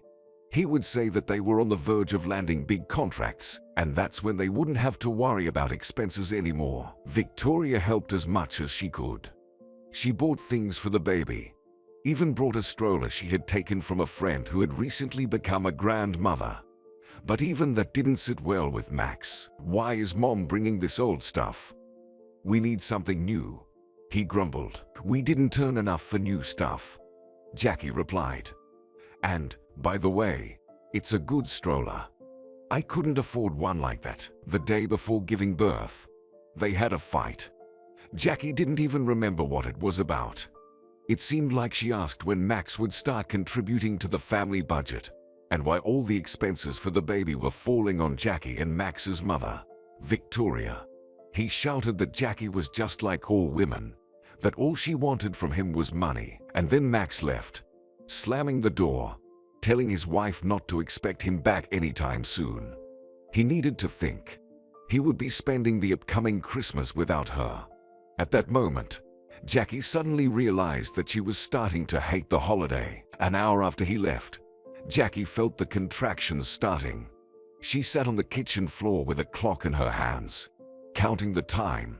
And then she realized the contractions weren't just practice ones. She was about to give birth, and she would give birth several days before the expected due date. Stress must have taken its toll. Jackie called Max, but her husband didn't pick up the phone. The woman already knew where she would give birth. She had arranged everything with the doctor, chosen the department, the best maternity hospital, excellent doctors. But that maternity hospital was on the other side of town. Jackie dialed the ambulance number. "Get there yourself," the tired dispatcher woman said sadly. "I'll send a team, of course, but they won't make it. Traffic jams and a snowstorm." And then Jackie was truly scared. What to do? Give birth right in her own kitchen? She looked out the window. The blizzard was so thick that you couldn't see anything even 5 meters away. Jackie groaned in pain at another contraction. So what to do? Her friend Haley had gone to the islands with her new boyfriend. She was supposed to return only in 3 days, just in time for the birth, or to a ready-made baby. Well, or to a dead friend. Jackie imagined herself lying on the kitchen floor, staring at the ceiling and bleeding out. Victoria. She had gone to her sister in another city. So, was Jackie completely alone? Only a taxi remained. She opened the app. Wow, those prices. But no wonder, everyone was going to visit. Everyone had a family celebration. Everyone had someone who loved and waited for them. And Jackie was completely alone. She was about to give birth to her daughter right on her own kitchen floor in solitude. And she would even have to cut the umbilical cord with a kitchen knife. Yes, what a great start to her daughter's life. Oscar. And why did this life-saving thought come to her so late? With trembling hands, she dialed his number. "Jackie. Hey, I was just about to call you," the man exclaimed joyfully. "Really?" She whimpered. "Just a second. What's wrong with your voice?" "Jackie, are you okay?" "Not entirely, Oscar. I have a problem, and I don't know what to do." What happened next? She remembered vaguely. She paced around the kitchen and groaned with each contraction. Then, it seemed, Oscar arrived, grabbed her bag, already prepared for the maternity hospital, and dragged his friend into his car. Jackie felt darkness closing in from the pain. Why hadn't anyone told her it would hurt this much? Or that things might not go as planned? Oscar carried her to the maternity ward in his arms. She remembered his pale, frightened face, mumbling something about everything being okay. Jackie couldn't recall how she ended up in the delivery room. She no longer understood anything. It felt like her body was being torn apart, and she feared she might die. All she cared about was that her daughter would be okay. She seemed to demand that they save Renee, not her. And the doctor just scolded her in response. "We'll save them both, colleague. Don't panic. Don't scare the father. He's already in shock." And Jackie allowed herself to scream. She simply couldn't endure this pain silently. She lost consciousness a couple of times, and then everything abruptly ended. What was the crying? What was it? Her daughter. Her Renee. They placed Renee on Jackie's stomach. She touched her with her fingers, unable to believe this was her child. "Jackie, you're a heroine," Oscar whispered in her ear. I didn't think it would be like this." "Thank you," Jackie whispered back. She's still not fully understanding what was happening. Was she a mother now? For real? Then Jackie slept for a long time in the ward. Renee was with her, dozing nearby. Jackie would wake up and look at her. What a funny little nose and eyes she had. Observing her daughter, Jackie would drift back into troubled sleep. In the morning, the doctor told her there had been complications. Narrow pelvis, large baby. Renee was almost a kilogram heavier than expected. "We should have gone for a C-section. But what can we do?" The doctor explained. "Your partner did great. I've always been in favor of partner births. Usually, it's the men who get scared. But yours stood his ground. He even passed out a couple of times." "He's not my partner," Jackie objected. "He's a childhood friend." The doctor looked at her strangely. "Really? Well, he was pretty nervous." Then Oscar came to her. Jackie was feeling fine by then, surprisingly bouncing back quickly after a difficult birth. Oscar brought her oranges and chocolate. "How did you end up there?" she asked. "I didn't expect it. They asked me right away if we were having a partner birth. Told me to change into scrubs and go, so I changed and went." "And you went?" Jackie chuckled. "You could have just said you were dropping me off." "Jackie, I was afraid to leave you," Oscar said, taking her hand.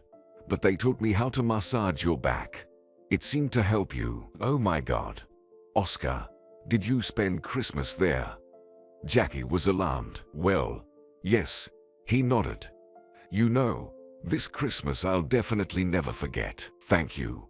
But you shouldn't have. You're squeamish about all those physiological details." "It's okay. It'll come in handy for the future. I want kids too. I'll be there with my wife when she gives birth. Now I know what to do." Suddenly Jackie felt sad. Why? Because he would someday have a woman he truly loved, who would give birth to his child and sleep in his arms. And Jackie. Max called, but he never came to her. He said he had a lot of work. "Jackie, I was so worried about you." Oscar hugged her, and she rested her head on his shoulder. He smelled of expensive cologne. Jackie closed her eyes to hold back the tears. He looked so handsome, so respectable, in his crisp white shirt and pressed trousers. And she looked like a scarecrow in a horrible hospital gown. Max drove Jackie home. Victoria wouldn't let go of her granddaughter, admiring her like a work of art, saying she'd never seen such a beautiful girl in her life. Max kissed his wife on the cheek and looked at her as if Jackie had done something terribly wrong. For Jackie, a new life began. Her husband grew more distant, disappearing at work or not at work. Jackie didn't know, but she felt that Max had found someone else. It didn't scare her. What scared her was that she didn't care. Finally, Max started bringing in some money to the house. Maternity benefits weren't enough. Then, Victoria began to help out. She stayed with Renee, bought diapers and formula. Jackie didn't have milk. Renee was a restless baby, sleeping only when held. Jackie could only get a little rest when Victoria came. Max didn't take care of their daughter, saying it was women's work, and his job was to bring home the money. But Max wasn't doing well in that department. When Renee turned 6 months old, Jackie decided to talk to her mother-in-law. "Victoria, if Max and I get divorced, can I count on you?" Jackie asked. The woman looked sadly at Jackie. He's a fool. My mistake. You know, I gave birth for myself. I spoiled him, indulged him in everything. And I was wrong, Jackie. I realized it too late. Forgive me. Do you think I don't understand? I understand everything. Both women fell silent for a moment. Then Victoria continued. You can count on my help. I won't abandon you and Renee for anything. But maybe try talk to him. And I'll talk to my son. Jackie didn't bother talking to Max. She didn't see the point anymore. But Victoria did say something to him. Because the next day, before leaving for work, Max angrily said, So you complain to my mother? Ha! I'm a bad guy. Ha! Well, go ahead. Find another man if I'm so bad. In Jackie's heart, there was emptiness for some reason. And where did all the tears go? Were they really gone? One day, Victoria fell ill. Renee turned 8 months old, and she still demanded all of Jackie's attention. Victoria lay at home with a fever, and Jackie felt like she was losing her mind. She couldn't even take a shower. Max had no intention of helping his wife.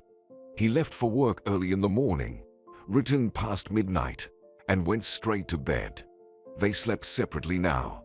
Max on the living room couch, Jackie in the bedroom. The baby disrupted his sleep. On the third day, Jackie realized she was on the verge of a breakdown. She walked around the apartment with her daughter in her arms. Renee cried incessantly. Jackie cried too and couldn't calm down. Suddenly, the doorbell rang. Wiping away her tears with the edge of her shirt. She wasn't expecting anyone. It was Oscar at the door. He looked at his friend strangely. What's wrong with you? He asked instead of a greeting. Nothing, she muttered. Just tired. And where's Victoria? She's sick. Has a high fever. Some virus. Jackie hugged her daughter close.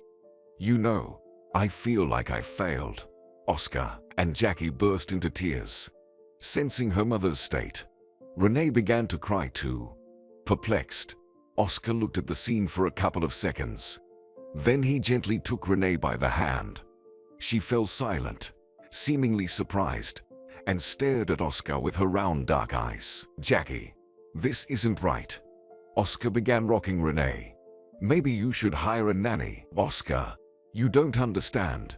The woman sobbed. Everyone else manages, but not me. Max says all his friends' wives raise their children calmly without asking for help. And here I am, without Victoria. And I just can't do it anymore. It's true. I'd rather perform surgeries for a week straight than deal with this. I can't take it anymore. I can't. Hey, Oscar said. Jackie, start packing your things. Where to? She asked. To the madhouse. We'll make a pit stop on our way there, sighed the man. If you want, of course. I have a week off. Gather everything you and Renee need. We're going on vacation. But what will Max say? Jackie was afraid. Do you really care? Oscar stroked Jackie's head. Listen, friend. You need to rest. Change your surroundings. Have you even seen yourself? And what about it? She glanced at herself in the mirror. Well, she didn't look great. Pale, with dark circles under her eyes. Hair disheveled like a witch's. Come on, I'll sit with Renee for now. You get ready. So quickly. Jackie looked skeptically at her friend. Why wait? He said. Jackie, I won't leave you in this state. You're still my friend, my close person. She called Max, saying she was going on vacation with a friend. She didn't want to mention that she would be staying with Oscar. Max loved to act jealous, not because he actually felt jealous of his wife, but because it was expected. Jackie quickly grabbed her things and approached Oscar. The man loaded everything into the car. We'll stay for 5 days, he said. The cottage is nice. Enough space for all of us. Wait, what about your girlfriend? Jackie asked, feeling worried. I'm currently without a girlfriend. Oscar shook his head. I'm too busy now as the deputy director. Oscar, thank you, dear. Jackie thanked him. If anything, I'll pay you back, Jackie. Are you crazy? The man laughed. Oh, honest to God, you've always been a bit off since childhood. Take a look at yourself. She chuckled. They drove to the countryside and arrived at a small wooden house surrounded by pine trees. Jackie suddenly realized she had grown unaccustomed to large spaces. Most of the time, she spent at home or strolled around the neighborhood with the stroller. Here, there was the smell of the river and pines, the wind. The woman even felt a bit dizzy. How wonderful, said Jackie. Renee, look, these are pine trees. The little girl looked at the pines in amazement, seemingly reaching up to the sky. Even her mouth opened in awe. Jackie laughed and kissed her daughter. Oh, to live like this always. She would if she were with Oscar. But, alas, that was impossible. He was her friend. Best friend since childhood. Come on. It's chilly here. And you're in a t-shirt. Oscar grumbled. Change into something warmer and take a shower. Everything should be there. Am I dirty? Jackie asked. Well, just go take a shower. Freshen up. Oscar said.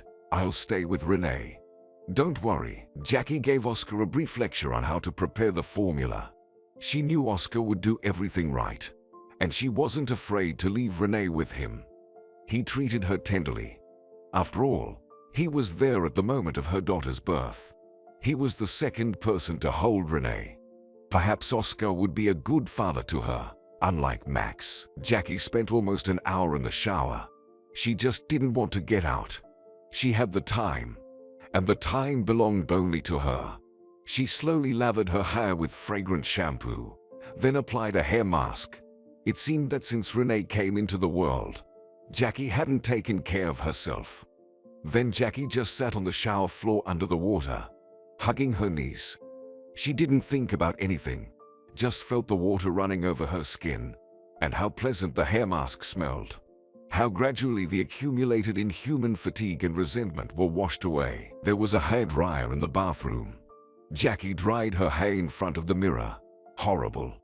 How long they had grown. Almost to the middle of her back. The woman suddenly noticed a few gray hairs. So soon, Jackie put on a long white t-shirt and shorts. She left her hair down. Oscar was lying on the couch in the room, his hands under his head. Next to him was a crib where Renee was napping. Wow, what service. Jackie laughed. They gave you a crib? Yeah. I asked for one for her, Oscar replied. Oscar looked at Jackie and raised an eyebrow. Well, you're just a mermaid, he remarked. Yeah, there's no time to even get a haircut. Jackie flopped down next to him. Everyone says being a surgeon is a tough job. But no, being a mom is 3 times harder. Oscar, it would be easier if your husband were normal, he said. Listen, I don't want to talk about that. Jackie lay on her back next to Oscar and stared at the ceiling. How peaceful it was here. And Renee was sleeping. Jackie enjoyed the silence. If only this moment could last forever. Her daughter nearby. Oscar too. Get a divorce, Oscar said quietly. Jackie, you can't go on like this. Listen, rich boy, don't give me advice. She glanced at him and stuck out her tongue. It's easy for you to say. How do I live alone? Formula costs a lot of money, Oscar. My mother-in-law helps, of course, but you can't put everything on her shoulders. And I won't be able to go back to work for another year. She turned onto her stomach and propped her chin with her fists. Oscar looked at her with a mocking yet sympathetic gaze. Suddenly, he traced his fingertips along her cheek. Jackie jumped in surprise. What are you doing?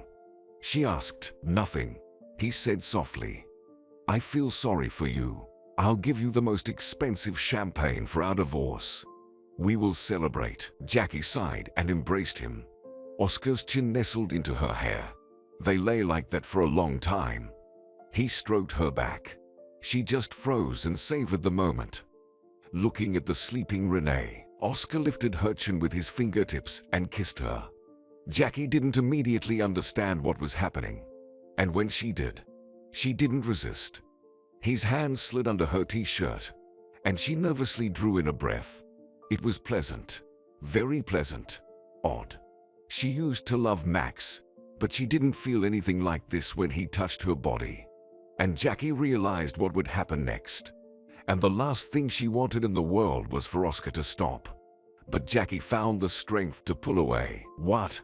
It's been a while since you've had a girl?" she asked hoarsely. "Jackie, what?" He furrowed his brow. "What do you mean?" "Well, you have a lot of work and no time for a personal life." She moved away from him and sat up, wrapping her arms around her knees. "You didn't bring me here for this, did you?" "No, I just couldn't resist," Oscar replied guiltily. "Well, resist next time." She shook her head. "Oscar, you mean a lot to me, and I don't want to ruin anything. But this, well, we could, why not? But I don't want to, you know. I don't believe this can be just friendship." "I understand." Oscar closed his eyes for a moment. A wrinkle appeared on his forehead, and then smoothed out immediately. A carefree smile returned to his face. "Jackie, you're just a beautiful woman." "Instincts," he said. "Keep your instincts to yourself. There's a child here. By the way, what does she understand?" Oscar glanced at Renee. "She doesn't even know where her nose is yet." "Oscar." Jackie grabbed a pillow and threw it at him. "If I knew, I would never have come with you for anything." Okay. He reached out. "Jackie, shall we watch a movie or something?" The following week became one of the best in Jackie's life. Oscar didn't attempt to kiss her again. On one hand, it slightly annoyed her because she really liked that kiss. On the other hand, it was reassuring. She was terribly afraid of what could have happened between them. Yes, she realized that she wanted to be the only one for him, at least in some sense. The only childhood friend, not just another woman he would spend time with until he found another. No, that would surely break her heart. And life with Max convinced her that it was better to be alone. She had Renee, and Jackie didn't need anyone else. They worked in the forest, played table tennis, and in the evenings, when Renee fell asleep, they watched old movies and cartoons, the ones from their shared childhood. They reminisced about their parents, school friends, university. But happiness for Jackie was bitter. She understood that soon she would have to return to her real life, where Max was, who seemed to hate his wife for something, where one day was just like another, and it seemed like it would never change. Jackie wanted to remember every moment, and tried not to think that perhaps if she and Oscar were in different circumstances, this would be her real life. It was especially painful to see how Oscar dealt with her Renee. Max never did that, as if he didn't need a daughter at all. Perhaps that's how it was. Jackie returned home full of strength and determination to divorce. Although they didn't divorce until Renee turned 3, Max dragged it out, and then just left for another woman, packing his things. Jackie suspected he was just looking for a woman with an apartment. Victoria remained on Jackie's side and helped her in every way she could. The woman adored her granddaughter, and Renee reciprocated the affection. Time passed. Renee grew up under her grandmother's careful watch. Jackie worked a lot. Max occasionally visited their daughter and even paid minimal child support. Sometimes men appeared in Jackie's life, but it never went beyond 2 or 3 dates. She was afraid to trust, afraid to get attached to someone and have it all fall apart again. And now this story with the phone. It was fortunate that Oscar was there. He often offered Jackie help, but she always refused. It felt awkward. He already spoiled Renee with expensive gifts for every holiday. It only spoiled the child. Jackie couldn't afford such toys that Oscar bought, and he seemed not to understand that. Foolish man. The next morning, handing her daughter over to her grandmother, Jackie went to work. There were only 2 surgeries scheduled for the morning. She was sitting in the office filling out medical histories when the phone rang. It was Oscar. Jackie rubbed her nose and answered the call. "I'm here. Where should I go?" he asked. "Come in, please, to the inner courtyard," Jackie replied. I'll be out in 5 minutes. She set aside the medical histories and headed for the stairs. Oscar stood in his expensive coat, all alone. Jackie thought he looked extremely out of place against the backdrop of these shabby benches and grey hospital walls. But she felt at home here. Hey. Oscar smiled and spread his arms for a hug. Jackie embraced him and quickly pulled away. I'm sorry for this silliness. It's just that Max promised our daughter a phone, and she'll cry if he doesn't follow through. I don't want to ruin her Christmas and birthday. What are you talking about? He handed her a bag. Here, Jackie. Take it. Surprised, she opened the bag and saw 3 boxes inside. 2 large identical ones and 1 small. There was an apple-shaped logo on the boxes. Oscar, are you out of your mind? Jackie exclaimed. I don't know how much this costs. It's probably my salary for 3 or 4 months. I can't take this, Oscar. You can. He raised his eyebrows in surprise. I have money. Make the child happy. But I have only 1 child. If my memory serves me correctly. Jackie frowned. And there are 2 phones. The second one is for you. And here are headphones for Renee. Oscar said sheepishly. We're not strangers to each other. Come on, Jackie. Can't I spoil you 2 at least once a year? I can't. She handed him the bag back. He hid his hands behind his back. Jackie felt foolish. You can take it. And you will. Oscar insisted. Jackie, stop being so stubborn. I know you're a strong, independent woman and all that. But it's not that expensive for me. Understand? Oh, forget it. Jackie burst into tears. Tears started flowing down her cheeks. Oh God, what is this? Why is Max behaving like a child and not thinking about the consequences? Why does Jackie have to deal with all of this on her own? What's wrong with you?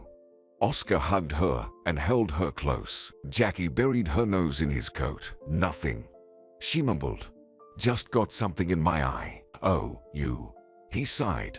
Jackie, seriously, I'll do anything for you guys. You know that. I have no one but you. She lifted her face and looked into his eyes. He wasn't laughing.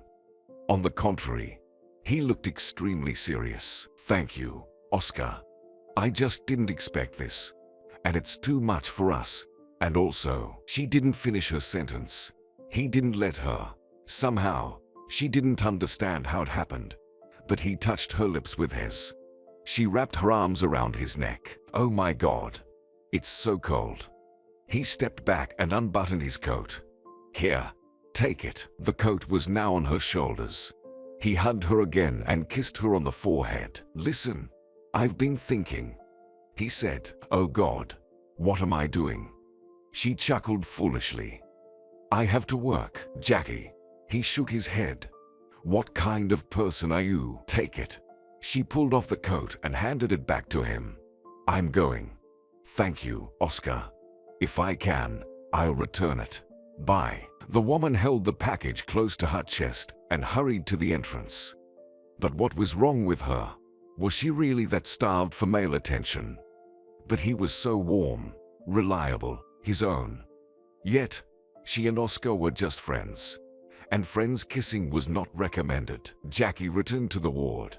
She made herself some tea. Jackie, who's that?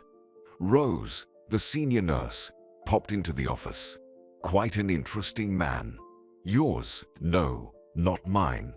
Jackie wrinkled her nose. I saw it all. Rose settled into a chair.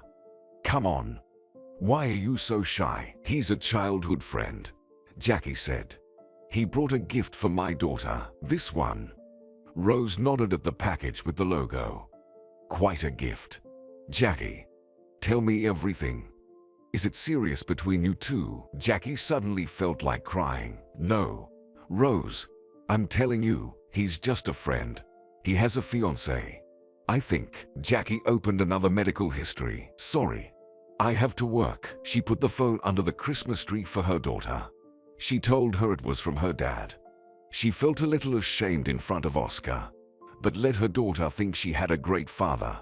They say it's good for a child's psyche. Present day, Jackie was woken up by a phone call in the morning. Jackie, I arranged it. You'll be allowed to see Oscar. Not for long, though. About 20 minutes. Talk to him. Maybe he has some thoughts. It was Haley. When and where? Jackie sat up in bed. Be at the prison by 10. A man named Adam will come out. They've been briefed about you. He'll take you where you need to go, said Haley. And think about what to ask. I think Oscar is doing very poorly there. Not used to this. Jackie glanced at the clock. Almost 8. Thanks, Haley. I owe you, she said sincerely. Oh, it's nothing. I'll just spend some time fixing a couple of faces for free. That's all. Haley laughed. That's the perk of my profession. Lots of connections, and everyone wants me. In a way, yeah, I got it. Jackie smiled. But still, thank you. She woke up Renee. Told her she was going to see Oscar in prison. Can I come with you? Renee asked. No, dear, you'll stay home. Jackie replied. Will Grandma come? We wanted to decorate the Christmas tree. Jackie felt ashamed in front of her daughter. She was unlucky to be born to a surgeon mother, who always seemed to be short on time. Dear, she'll come, she promised. I just don't know what time. Renee nodded. Jackie stroked her sleepy daughter's head. It's amazing how much mutual love they had with Victoria. What do they say? A special bond. Or maybe it's because Renee is so much like Max. Jackie quickly showered, had a couple of cups of coffee, and headed to the prison. She felt like her nerves were literally shaking. She hoped she wouldn't burst into tears in front of him. He needed support, not her tears. But it's okay. Jackie will handle it. For some reason, the detention center was located in the city center. She stood at the door and prepared to wait. It was uncomfortable. The walls seemed to be about 5 meters high, and there was barbed wire on top. Next to the entrance were gates for cars, presumably used to bring in prisoners. They probably brought Oscar through them not too long ago. What was he feeling at that moment? He was used to a different life, to expensive clothes, to comfort, to being respected and valued. Jackie realized she was close to tears, but she had to hold it together. Right now, he had no one else to rely on. Just her. Jackie. Someone touched her shoulder. She turned around and saw a young guy in uniform, about 20 years old. What was he doing here? Yes, it's me. Jackie nodded. I'm Adam. The guy introduced himself. I was told to escort you. Let's go. They're already waiting for us. They walked through endless doors, each of which was opened with a huge metal key. What scared Jackie the most was the sound these doors made when they closed. Doors, corridors, more doors, stairs. Jackie began to feel like she was being led into a labyrinth with no way out. And the smell. It didn't smell like this anywhere else. Stale, unpleasant odor, bad food, unwashed bodies, and human misery. Finally, Adam led her to a room with a sign that said visiting room. Jackie realized they were probably in the local infirmary. Come on, Adam said. I'll wait for you here. You have half an hour, just like that. Jackie was surprised. She imagined that she and Oscar would talk on the phone, separated by thick glass, like they show in movies. Yes, just like that. Adam smiled. Go on. Don't waste time. Your husband is already waiting. Jackie wanted to say that he wasn't her husband, but she changed her mind. Let it be like that. Maybe it will give them more time. She opened the door and entered the visiting room. Oscar was sitting on a bench, thinner, with stubble on his cheeks. He looked up at Jackie. I don't know how you managed this, but I'm amazed. Haley helped me, Jackie said hesitantly, sitting down next to him. Haley is amazing. He lowered his head. Jackie, what am I facing? About 15 years, right? Yes, that's what they say. She decided not to lie. But you have a good lawyer, and maybe they'll give me 10. He smirked grimly. Jackie, do you believe me? That I'm innocent? Of course. I believe you. She gently touched his hand. I know you're even afraid of the sight of blood. Oscar, tell me what happened. Maybe we can find something to hold on to. There's nothing to hold on to unless the killer comes forward with a confession. He shrugged. I understand Miles decided to drown me. And who is this Miles? Jackie was surprised. The owner of Tokyo Group. Our direct competitors. No, he didn't kill. But he might have paid someone so that they would put me away. And maybe he did kill.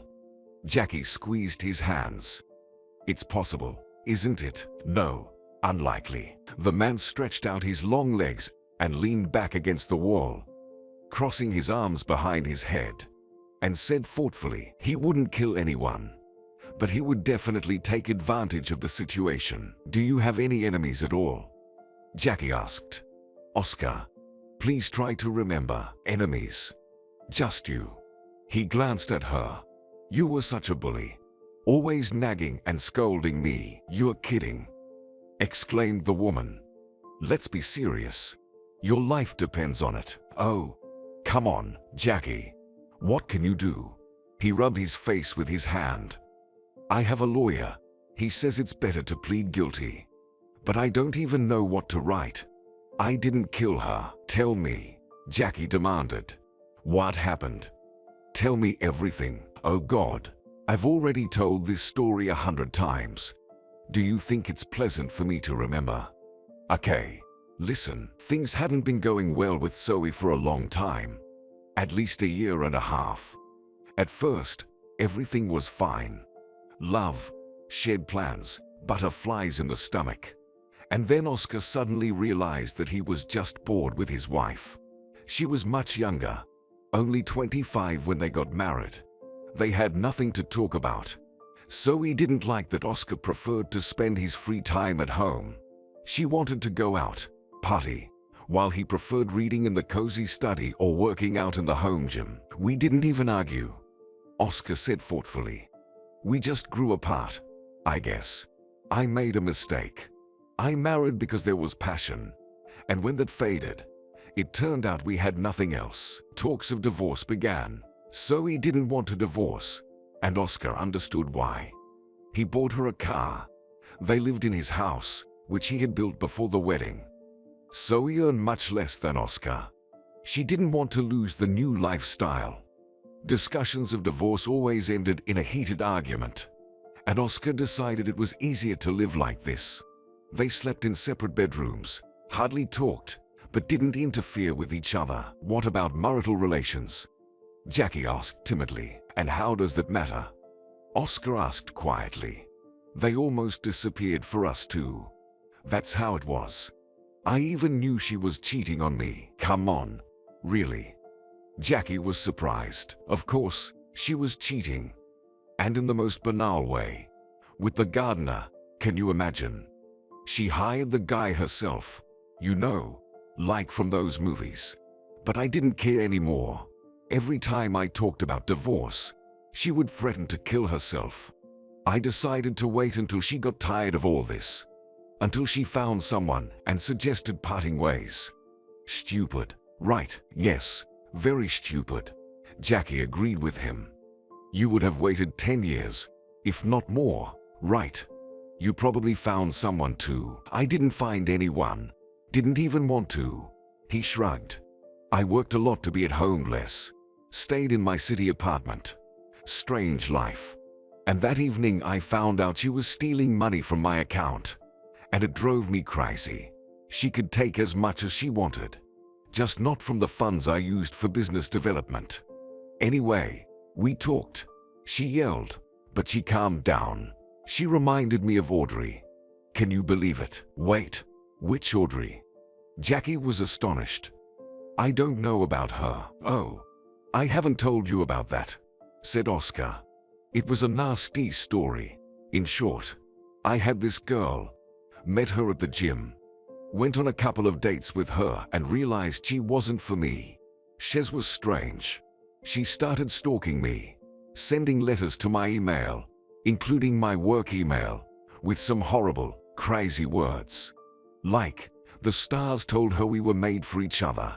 She even had a vision that the savior of the world would be born from us. Well, that's schizophrenia. Jackie shuddered. Yeah, probably, nodded Oscar. Anyway, she even called me when I got married to Zoe. Spewing nonsense. I ended up changing my number. You should have reported her to the police, suggested Jackie. Well, what's the point? What would they do?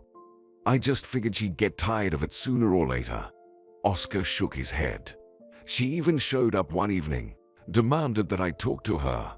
I refused and called security. So, what happened next? Sighed Jackie. Well, nothing much. That evening, Zoe said that I was sleeping with this Audrey. And basically, I'm a jerk who suffocates her. But I told her we'd divorce, and she could breathe all she wanted. Then she told me she was pregnant. It was a complete nightmare. Pregnant? Jackie was taken aback. No, of course not. She lied, said Oscar. The tests showed there was no pregnancy. Maybe she wanted me to stay with her. I don't know. For money. Oscar, this is all too strange, said Jackie. What do you think? I don't know what to think. His voice was emotionless. I don't think anything anymore, just waiting to see what happens next. But I didn't kill her. I don't know who could have. A lover? Jackie suggested. Why bother? Oscar was surprised. It's too strange. I even thought maybe she killed herself. But it's stupid. Very stupid. Okay, we need to figure this out. Hire a private detective and the best lawyer. Jackie started listing. And what else? What else? Maybe the maid could be guilty. But her car arrived later than the time of the murder, as the examination showed. And what motive would the maid have? She only worked for us for 2 months. Hardly spoke to Zoe. All right, I'll talk to her, promised Jackie. And what? Do you think she'll talk to you? Oscar turned his head to look at Jackie from top to bottom. The police have already done their work. They found out everything they could. Plus, the camera data. Her car is visible there. She came alone. Time's up. Adam peeked into the room. Say your goodbyes, Oscar. I'll get you out. Jackie hugged her friend's shoulders. Oscar, I promise, I'll get you out. Jackie, it's better if you don't, he whispered. Just forget about me. Go see Vanessa. There's something there for you. What? Jackie pulled back. What does she have? You'll find out. Oscar kissed Jackie on the forehead. Jackie, goodbye. The next step was a long journey through the gray corridors and iron doors. Stairs, dim lights, an uncomfortable cold clang. Jackie flinched every time another door closed behind her. This wasn't the place for Oscar. He's not a killer. Arriving home, Jackie called Haley. She was at work. So, what's up, girlfriend? Haley asked. Did you find out anything? No, Jackie replied. There are some really strange things going on there. I don't know what to think. Who could possibly need Zoe? Maybe we should talk to his maid. She definitely saw something, knows something. I have no doubt the police questioned her poorly, and you know how to conduct interrogations, right? Haley sighed. All right, let's do this. Tomorrow we'll visit her if you find out where she lives. Okay, I'll be there with you. Yeah, I'll try, Jackie promised. I forgot to ask him where she lives. Got too nervous. He also told me to go see Vanessa. All right. Who's this Vanessa? She's his secretary. They've been working together for a long time, Jackie replied. He said there's something for me there. Well, then deal with that, Haley said. And keep me updated, please. We'll figure something out. I promise we'll get your Oscar back. First, Jackie decided to go to the office where Oscar's firm was located. Surely, Vanessa would be there. Leaving her daughter with Victoria, Jackie headed to the specified address. She found the office without difficulty. It now occupied 2 floors of the business center. Yes, Oscar's business seemed to be doing well. Vanessa, Oscar's secretary, was sitting near the office with a nameplate bearing Oscar's name. Jackie recognized her immediately. Vanessa had matured, looked better. "Oh, hello. Oscar said you'd come before the arrest," Vanessa said, her eyes shining with tears. She must be worried about her boss. "I only found out yesterday," Jackie said, sitting in the chair opposite Vanessa's desk. "I visited him." "How is he?" "All right." "What are they saying?" Vanessa asked eagerly. "Oh God, I feel so sorry for him. He helped me so much. Got my husband a job on a construction site, too. Oscar's such a good person, always helping everyone." "I can't believe that, and I don't believe it either," Jackie interrupted her. "What did Oscar say to pass on?" "Oh, I'm sorry." Vanessa wiped her eyes with her hand. "Here, a letter." She handed Jackie a thick white envelope made of heavy paper. Jackie put it in her bag without opening it. "Vanessa, do you know anything? Have you heard anything? I'm interested in his maid." "Who was a witness?" "Well, her name seems to be Anita. I was the one who looked for her. Called several agencies, interviewed 5 girls, and Anita came in response to an ad. I liked her the most. Modest, cute, and she really needed the job. Seems her mother's ill, and Oscar trusted me with these matters. So, I chose her." "Do you have Anita's contact information? Phone number? Address?" Jackie asked. "Well, I think I do," Vanessa said, taking her phone to search for it. "Vanessa, was there anything else suspicious?" "Honestly, no," she sighed. "But here's the number. Write it down. I don't know the address, but her last name is Grayson. She's a nice girl. I feel sorry for her. She must have been scared when she found the body." Vanessa sniffled. "All right. Everything will be fine. Calm down. Oscar didn't kill anyone." "I know." Vanessa nodded. "He's such a good person, and he loves you so much. Did you know there's a photo of you and your daughter on his desk? Do you know about it?" "No." Jackie was surprised. "Do you want me to show you? Maybe some other time," Jackie muttered. "Thank you for your help." Jackie returned home feeling drained. It was fortunate that Victoria had prepared dinner. Jackie didn't even want to think about what Oscar might be eating. He loved to cook. Lasagna, risotto, Mediterranean cuisine. "Mom, have you found the killer yet?" Victoria asked, sitting down at the table. "What killer?" Victoria's question caught Jackie off guard. "Jackie, what happened?" Jackie had to briefly tell her about what happened to her friend Oscar. "You should look for a woman," her mother-in-law confidently declared. "There's always a woman involved in these stories." Jackie couldn't sleep at night. There were too many impressions, and she couldn't forget Oscar's unshaven, unhappy face. She didn't want to think about having to bring him toiletries for the next 15 years. The envelope. The woman suddenly got up from the bed. "I completely forgot about it." Jackie got up, crept into the corridor where her bag was hanging, and took out the envelope. Then she returned to her room and, sitting on the bed, opened it. Inside was a letter and a plastic card. Jackie began to read. "Jackie, you know you're the most precious person to me in the world. If something happens to me, I want you and Renee to be well. This card is for you. It gives access to an account, which hopefully has a decent amount. It will help you in life. Love you, Oscar." Jackie couldn't take her eyes off the last phrase. "Love you," and the PIN code for the card. At the bottom was the date. A year ago. Maybe Oscar was afraid of something. Or maybe he just decided in advance to take care of them with Renee.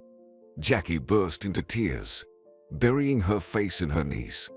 How silly and ridiculous all of this was. She fell asleep almost towards morning.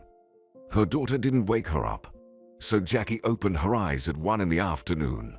She didn't know what to do. Probably, she should talk to Anita, Oscar's housekeeper. But about what? First, Jackie called Haley. "Of course, you can't say you're acquainted with Oscar," Haley stated. "If Anita is hiding something, she'll keep hiding it. Understand?" "Okay. What should I tell her?" Jackie asked. How do I even start a conversation with her? Haley pondered. Well, I don't even know. Who do you unconditionally trust? Well, you, Renee, Jackie replied. And my mother-in-law too. Oh, and Oscar. That won't work. Haley chuckled. We need something else. We need to get her talking. Oh, listen, Vanessa said Anita's mother is sick. Call her and say you are calling about the treatment quota. But I don't even know what she's sick with. Jackie hesitated. Oh, come on. Just pretend to be secretary. Say you were told to contact her. Get details. We'll figure something out from there. Haley, who's going to believe me? Jackie frowned. That's not how things work. It's true that's not how things usually go. But regular people don't know how the system works. Haley insisted. Do you want to save Oscar or not? Let's make the call. Jackie spent half an hour pacing around her apartment, trying to come up with a plausible story. Finally, she gathered her thoughts and dialed Anita's number. Anita answered almost immediately. Anita Grayson? Jackie asked sternly. Yes, Anita replied. Who is this? I'm from the Department of Health regarding your mother. I need to clarify something. When would be convenient for you to meet?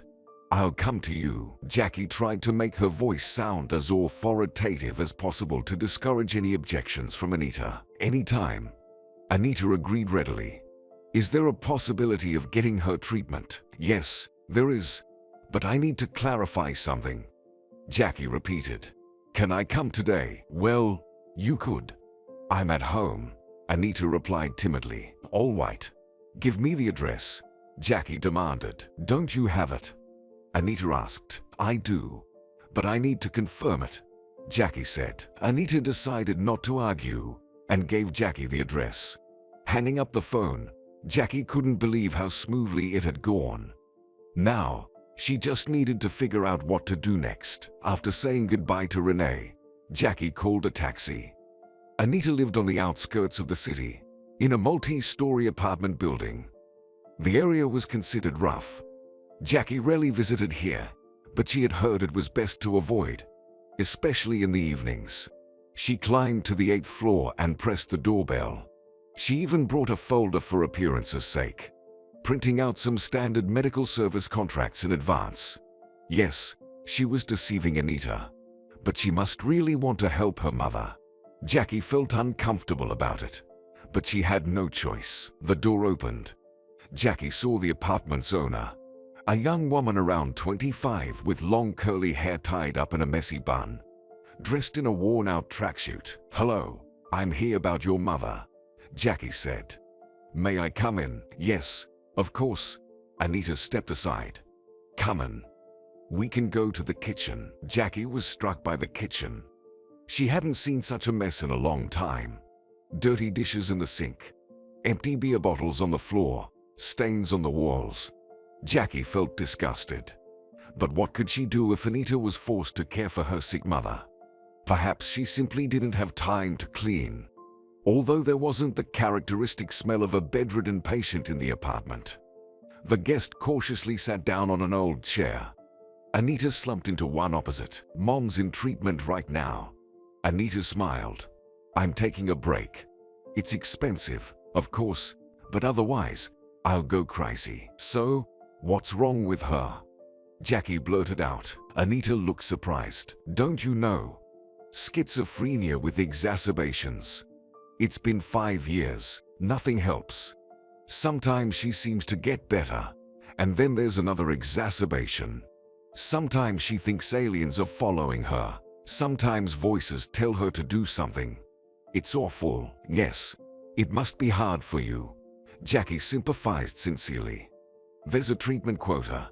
But before deciding anything, Anita, I need to talk to you. You understand? It depends on many factors. Yes, I understand. Of course. Anita lowered her gaze. Are there any methods? There are some, Jackie admitted honestly, but no guarantees. All right. Tell me about your mother. What symptoms does she have, and where has she been treated? Anita began her story. Nothing unusual. Her mother gave birth to her late, At the age of 40, when Anita turned 15, the first oddities in her behavior began. She wrote something in thick notebooks and hid them from her daughter, disappeared for whole days, wandered aimlessly around the city, bothering the neighbors. The diagnosis was quickly made. Schizophrenia. Did they send you to an orphanage? Jackie asked. No, my sister took care of me. Anita replied. She's 8 years older, so everything was arranged properly. I have an important question. Jackie looked Anita in the eyes. Have any other relatives of yours had something similar? Anita shook her head too quickly. No, nothing like that. Anita, let's not lie. Jackie said. Well, my sister, she had some problems. She was being treated for depression. And also, well, it doesn't matter. It does matter. I'm sorry for prying into your personal life, but I need to know everything. It affects the prognosis, and therefore the prospects for treating your mother. Jackie leaned forward. This will stay between us. You don't have to worry, Anita. Well, my sister, she had something like a love dependency, and a man treated her very badly. Very. Anita clenched her fists. And then she was very ill. She tried to kill herself several times. But it's not schizophrenia. It's just, well, it happened. How did it happen? Jackie asked. That man had a wife, and she treated my sister terribly. She just wanted to call and talk to that man. And that woman said horrible things to her. Anita seemed to be getting furious. Jerk. Well, you've got yourself a wealthy man. Why do that? I don't understand. My sister barely survived it and jumped out of the window. She had a pelvic fracture. You know, they barely got her out. My poor Audrey. Jackie was taken aback. Audrey? Yes, her name's Audrey. And that woman Zoe. She's a horrible person. Horrible. I don't understand why she couldn't let go of her husband. She didn't need him. She slept with anyone, but didn't want a divorce, of course, because he was rich. I hate her. She deserved her death. All right. Let's get back to your mother, Jackie requested, trying not to reveal her agitation. Do you have any medical records? I'd like to take pictures of them. After 40 minutes, she stepped out onto the street. First, she needed to call Michael, her friend from university days. He worked at one of the best clinics specializing in psychiatric disorders. Surely, he could help her mother Anita and poor Audrey. Jackie also had a recording of her conversation with Anita, which she planned to show to Oscar's lawyer. Oscar was released only after a month. It turned out that Anita killed Zoe. She confessed to it herself.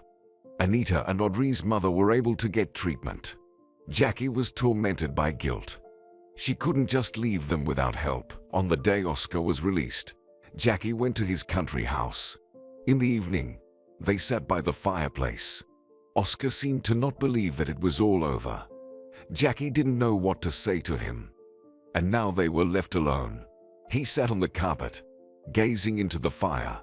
Jackie settled nearby in the armchair, tucking her legs underneath her. Oscar, what was that bank account about? Were you afraid to die? No, he smiled, still not looking away from the flames. Just in case something happened. I couldn't leave you and Renee, could I? Thank you. Jackie reached out and tousled Oscar's hair. He caught her hand, pressing it against his cheek. Jackie froze. It's so stupid, he said softly. When I was in there, I fought a lot. Jackie, what's wrong with me? I tried so many times. Back in the park, when we kissed, I nearly lost my mind. I never thought it would be like that. And then, when we lived with Renee, the three of us, that's my best memory. And when I bought the phone, I gathered courage and planned to tell you everything I think. But you ran away then. When I married Zoe, I kept thinking, why wasn't it you? You were supposed to be my wife. But Zoe, no, I loved her, of course, but then I realized that Zoe wasn't my person. Jackie, it seems like all this time I've only loved you. But you, with Max, then running away from me. He looked Jackie in the eyes. I'm sorry. Maybe I shouldn't say this, but I have no one closer to me. No one I could relate to like you. You know, my mom told me not to let you slip away before she died. And I, apparently, couldn't. There's still time, Oscar. Jackie got up from the chair and sat down next to him. So take a chance. Maybe you'll succeed in something, but I don't guarantee anything. You're a bit too old for me, of course, but I'll try to ignore that. Bully, he whispered. Jackie, why are you such a bully? They got married a month later. Jackie joked that in their case, checking feelings didn't make any sense.